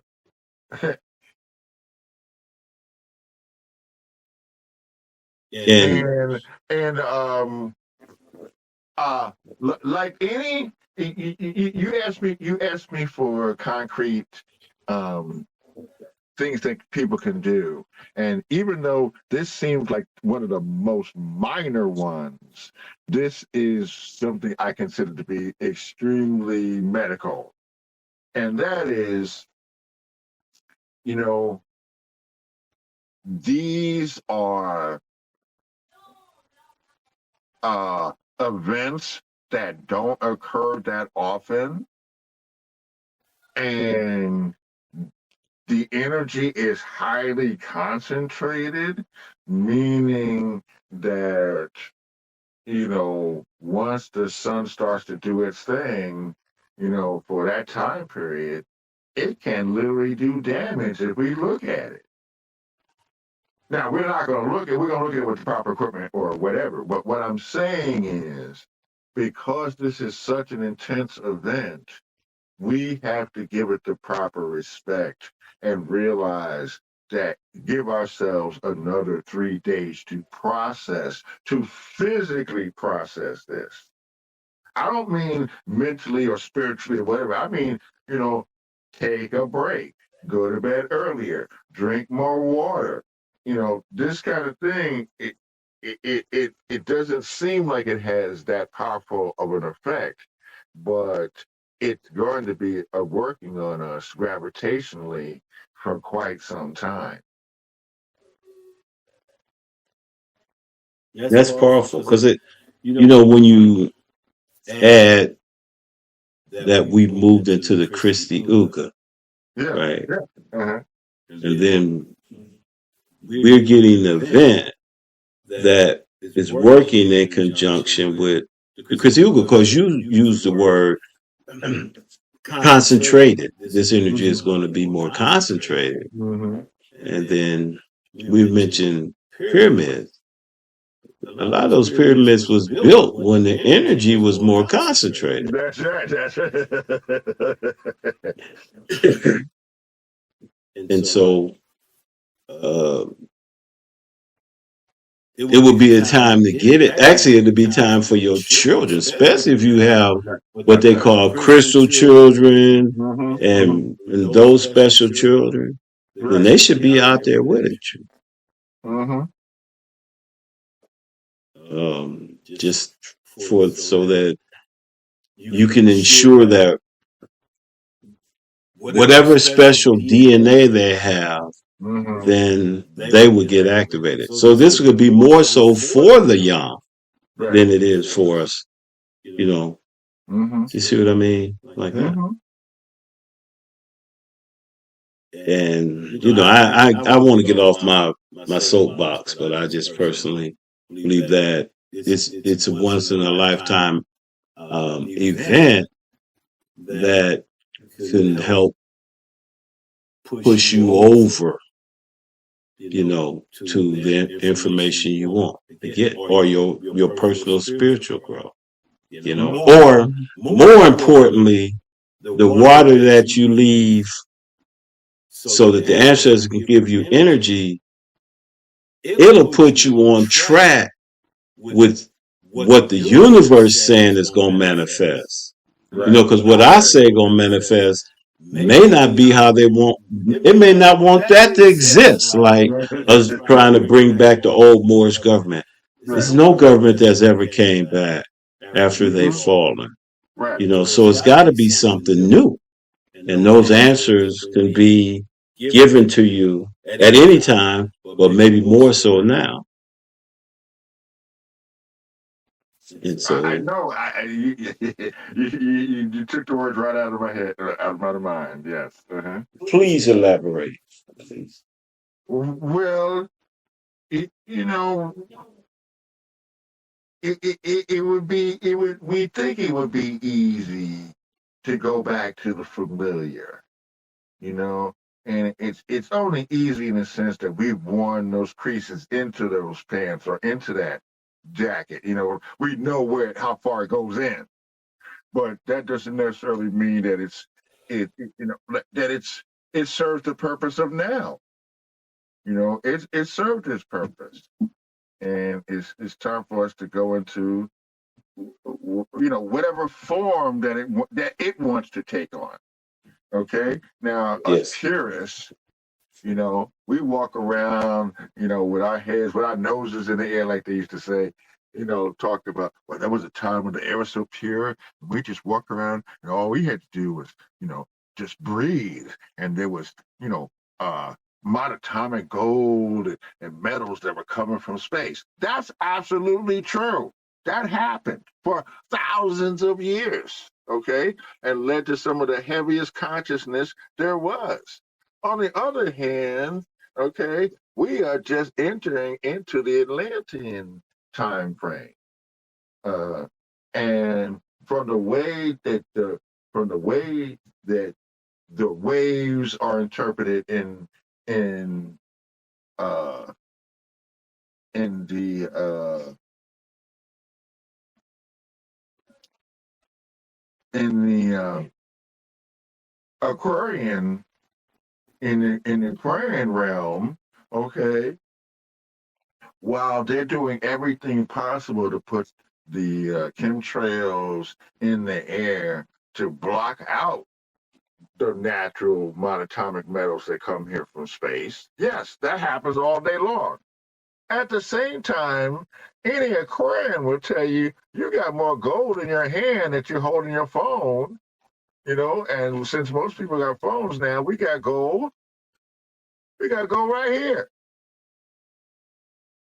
It's just a matter of perception and perspective, as to, do you want it to work? You know, and it'll work if we want it to work.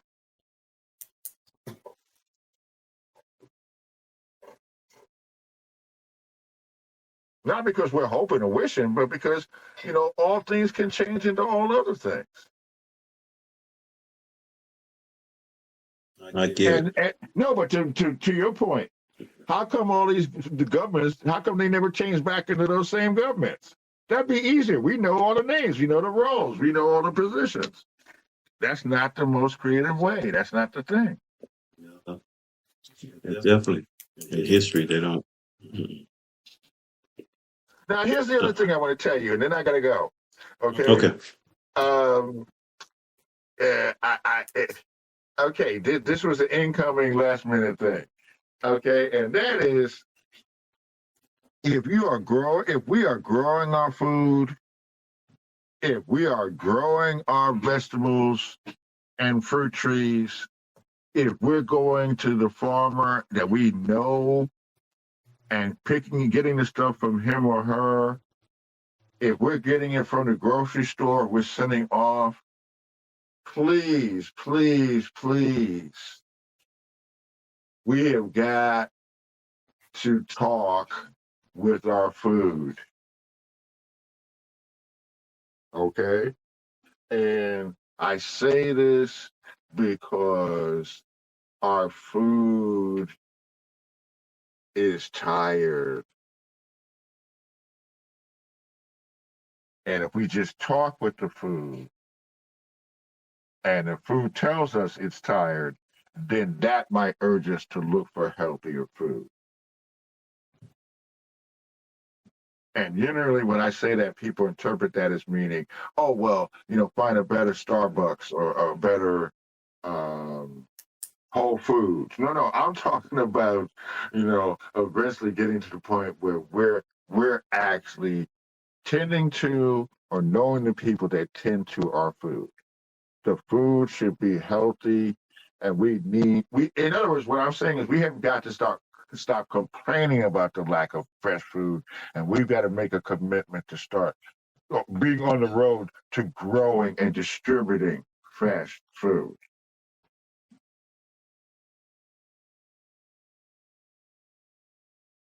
I get it. I get it.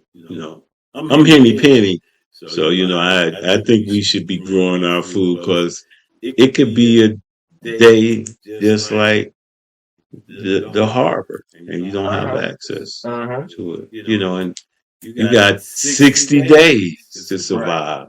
Right. And Right. so it's the same with um, Go ahead, finish your thought, and then I'll go into that. And then I got Well, one more well, question for you. well. I mean, we didn't even bring up the bridge, but um, Let's do the bread. let's take it to the James bridge. Brown, take it to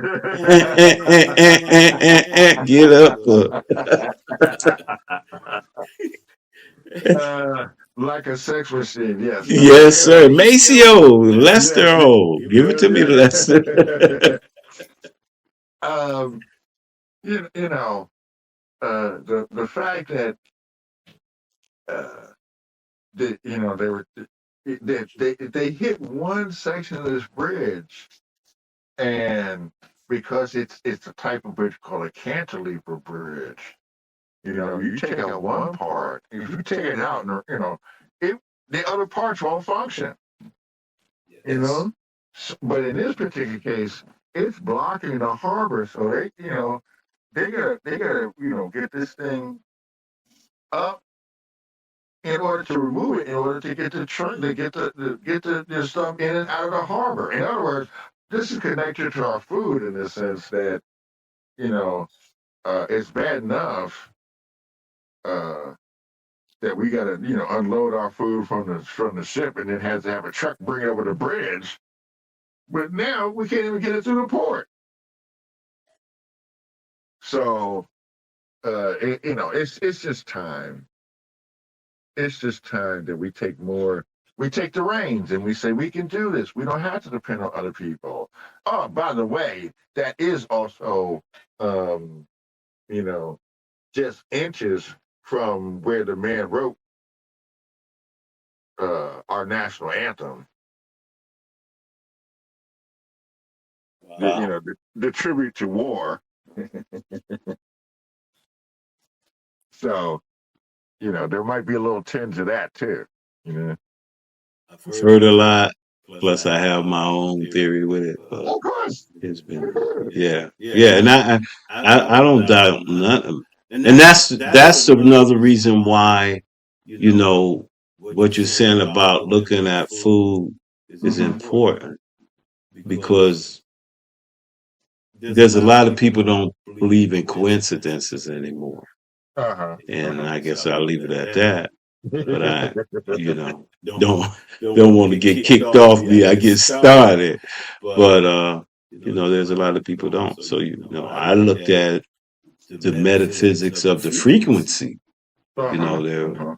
there was a 695 frequency, there was a 128 frequency, and then my spiritual gift is out of the Church of Philadelphia with the key of David. You see what I mean? Mm-hmm. So Mm-hmm. it's some interesting stuff about that. I don't know if they can predict an eclipse, they can,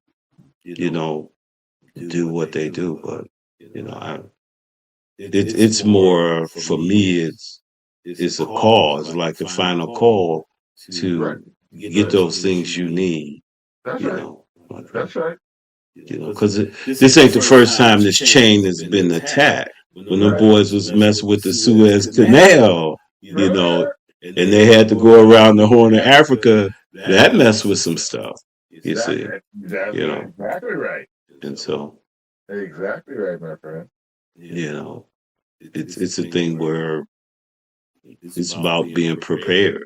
try to be somewhat prepared. Mhm. And a big thing that I was each time I go with a group to um, hot springs, Yeah. I look at who's communal and who's not in terms of who would I want to survive with. That's right. And I look at the communal people. You don't have to ask them to do it nothing. They chip in and get it done. Right. The people that ain't ready to go, if the lights went out tomorrow, it's the ones I wouldn't take with me. You know what I Mhm. mean? Because they'll be doing the whole malingering thing. Mhm. Wow. Yeah. And that's a shock, and I understand it's a shock. It's an ongoing debate with me and one of my best friends. I'm like, I count, I do these things. And he's more like, I do it when the time comes. Right. And I Right. know there's a shock. You know what I Mhm. mean? That's why they train the army. They don't throw them out there on the day of the war. They mentally prepare. You got to be That's right. mentally That's prepared right. for that. Right. And so at some point we should um, try growing, um, because I remember the even I've been telling some friends that have to have certain pharmaceuticals Mhm. to sustain their life. Right. They should find an alternative or start stockpiling at least year your high blood pressure medicine and whatever you need. Mhm. Because, people know if they got you addicted to it, they know in 30, 60, whenever you need to refill, it cannot be there. Mhm. Mhm. And, you got issues. They know it's like you gone.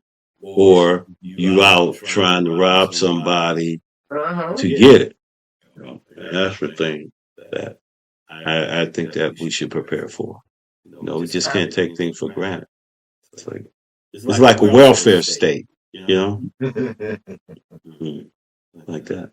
And so folks should do it. One last question, and I'm Yes, sir. gonna let you off the hook. Um, who was the scientist that influenced you a lot, or inspired you? Or Okay. All righty, smarty pants. Um, first of all, we gonna divide this into, like the Super Bowl.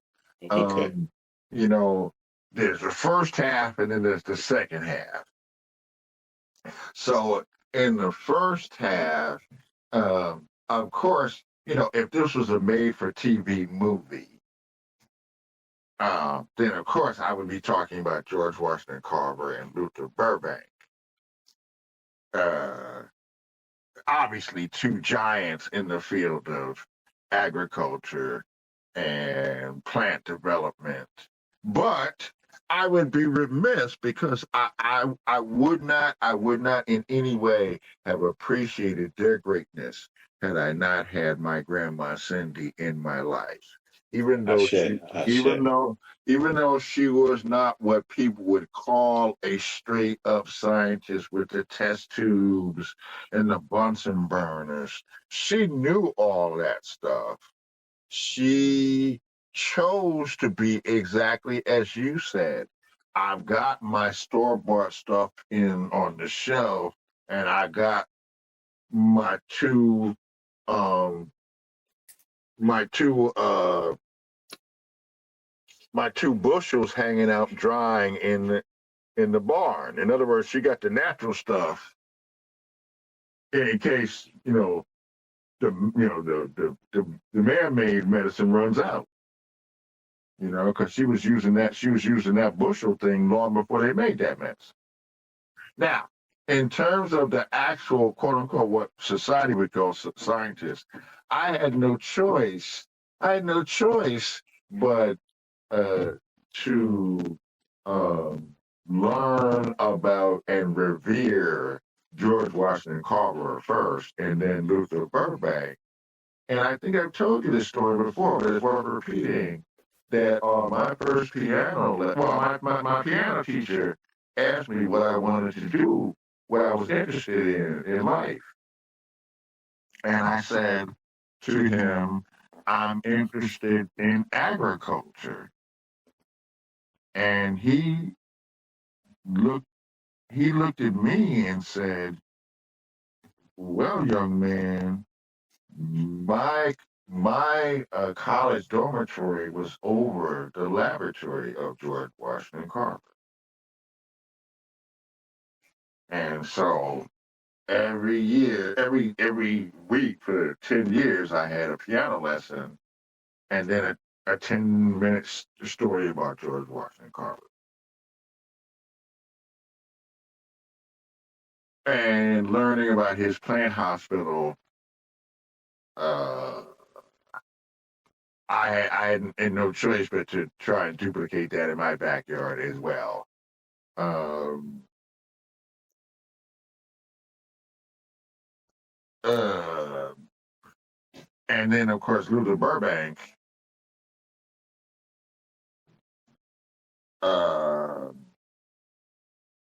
He, more than anything else, he taught me my work ethic, because when he wanted to cross-pollinate a plant or try and make a new plant, he would make it, but then he would plant 100,000 of that plant, and he would go and inspect each one and look at each one and then cross-pollinate each one.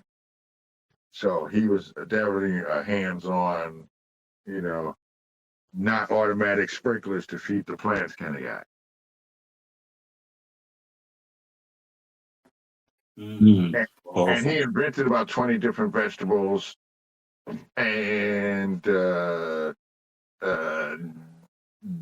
he moved out to California, where he did a lot of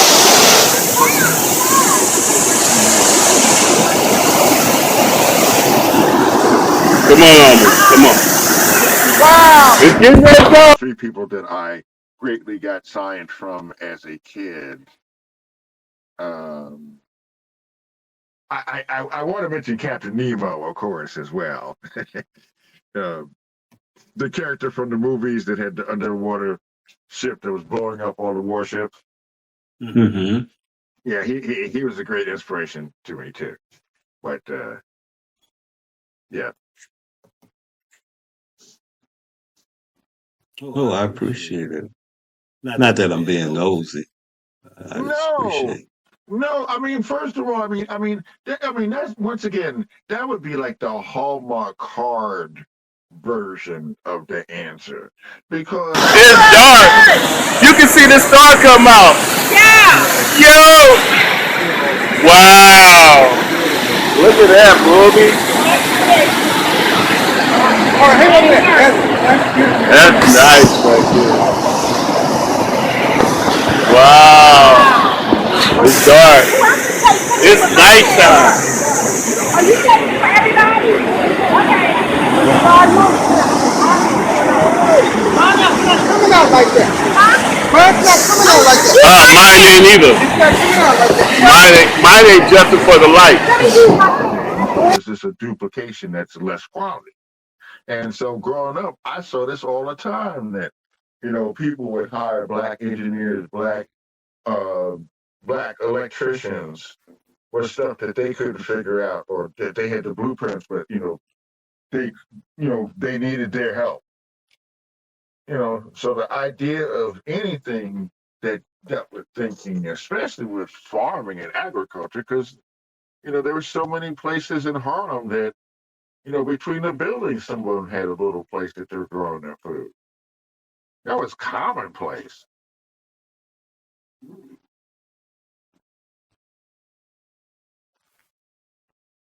I appreciate it. Just share. And at this time too, I'm running some of the silver channels. Getting dark. Yeah. Trying to show you the sun, the diamond,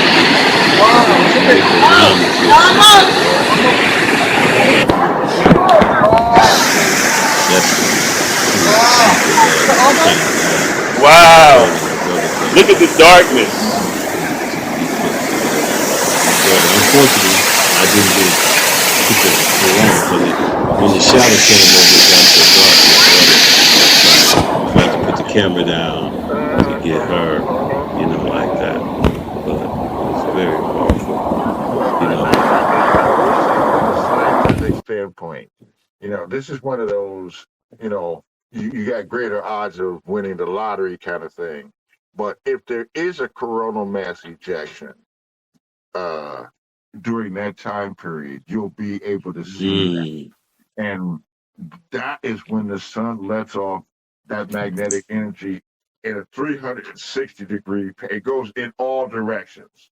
So it has no choice but to hit us and all the other planets as well. But we've only seen these coronal mass ejections. I mean, we've known about them for less than 20 years. So it's exciting. It'll be exciting if we can actually get to see one, or even if it's recorded. But we don't often see the corona. Is the point I'm making? To back up what you're saying, we don't often get to experience the corona. I would love to see one, Mhm. definitely, because I'm telling you, it's worth seeing, no doubt about it. And then also too, it might be worth our time to actually sit down and think about, you know, what is actually the sun? You know, how does a star work? We take it for granted. And what does the interstellar medium, in other words, what does space have to do with carrying those wonderful rays to us that keep everything alive? That's what I think about. Yeah, I think about if it go away, we got some right, issues. I mean, it's gonna get super cold. Very things gonna hey. die. So, Well, see, once again, um, it's gonna be super cold, but it's gonna be dark too. yes, yes. So yeah, I could play all those games y'all want, but uh, yeah, oh yeah, and then once the ocean starts getting cold, We better pray that the ant people come out. You know what I uh-huh, mean? Better uh-huh, run to the Hopi. I hope they got the gateway to the ant people. It's gonna be very interesting. You were talking about one time if we might be going extinct. That will make us go extinct immediately. right, Like that. right, Yeah. that's right. Just definitely. But it's a beautiful time. It's a truly beautiful time. You know, um, one of my favorite poets, Sekou Sindiati, he has this piece in one of his poems that he talks about the slaves was in the field dreaming of us. You know what I Uh-huh, mean? uh-huh, And uh-huh, so to go back to, let's say, I went to Upward Bound and they uh-huh, had this brother taught Black Studies. His name was Musa. And uh-huh. he took us under his wing and he started teaching us things like that. So, at that point, we dreamed about that. Now I'm at a point where I can see the mountaintop, in a Uh-huh. way. Not, Uh-huh. and it's beautiful to be a part of it, to Right. be like today, we're playing a role in teaching to be a part of it. And Mm-hmm. we're teaching the same science that they put in the Pyramid of Giza. Mm-hmm. Mm-hmm. You know what I mean? Like Yeah. the same signs. That was what was so brilliant about them. You can't lie about where the information come from because they put it in every block. They put some science in it. You know what I'm saying? Uh-huh. It's like shit. Show the proof. Shit. Well, let me Mm-hmm. take you to Kemet.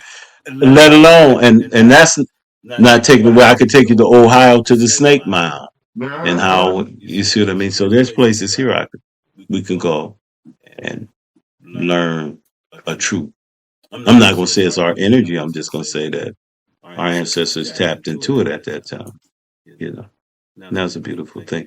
So, in short, anything you would like to give us, eclipse or after the eclipse or non-eclipse related that you would like to say before we sign out, we'll all be happy and welcome. Um, well, it's been very interesting to watch the weather of this time period because we've been under the El Nino, which is when the volcanoes, the Ring of Fire, is active in the Pacific, and so those waters have been warm, and we've had over 30 atmospheric rivers that have hit the West Coast this last period. The point being that we've got a changeover of energies, and so hurricane seasons should be pretty active. Tornado season should be pretty active this year. And yet, everything in nature seems to be trying to get started as soon as possible. All the trees started coming out in February here, even before it snowed and it got cold. So what I'm saying is that this is a time period that we want to look for from, say, the first of Taurus on, these new places for our talents to go, these new money making ventures, these new partnerships. All those things are going to start to germinate at that time.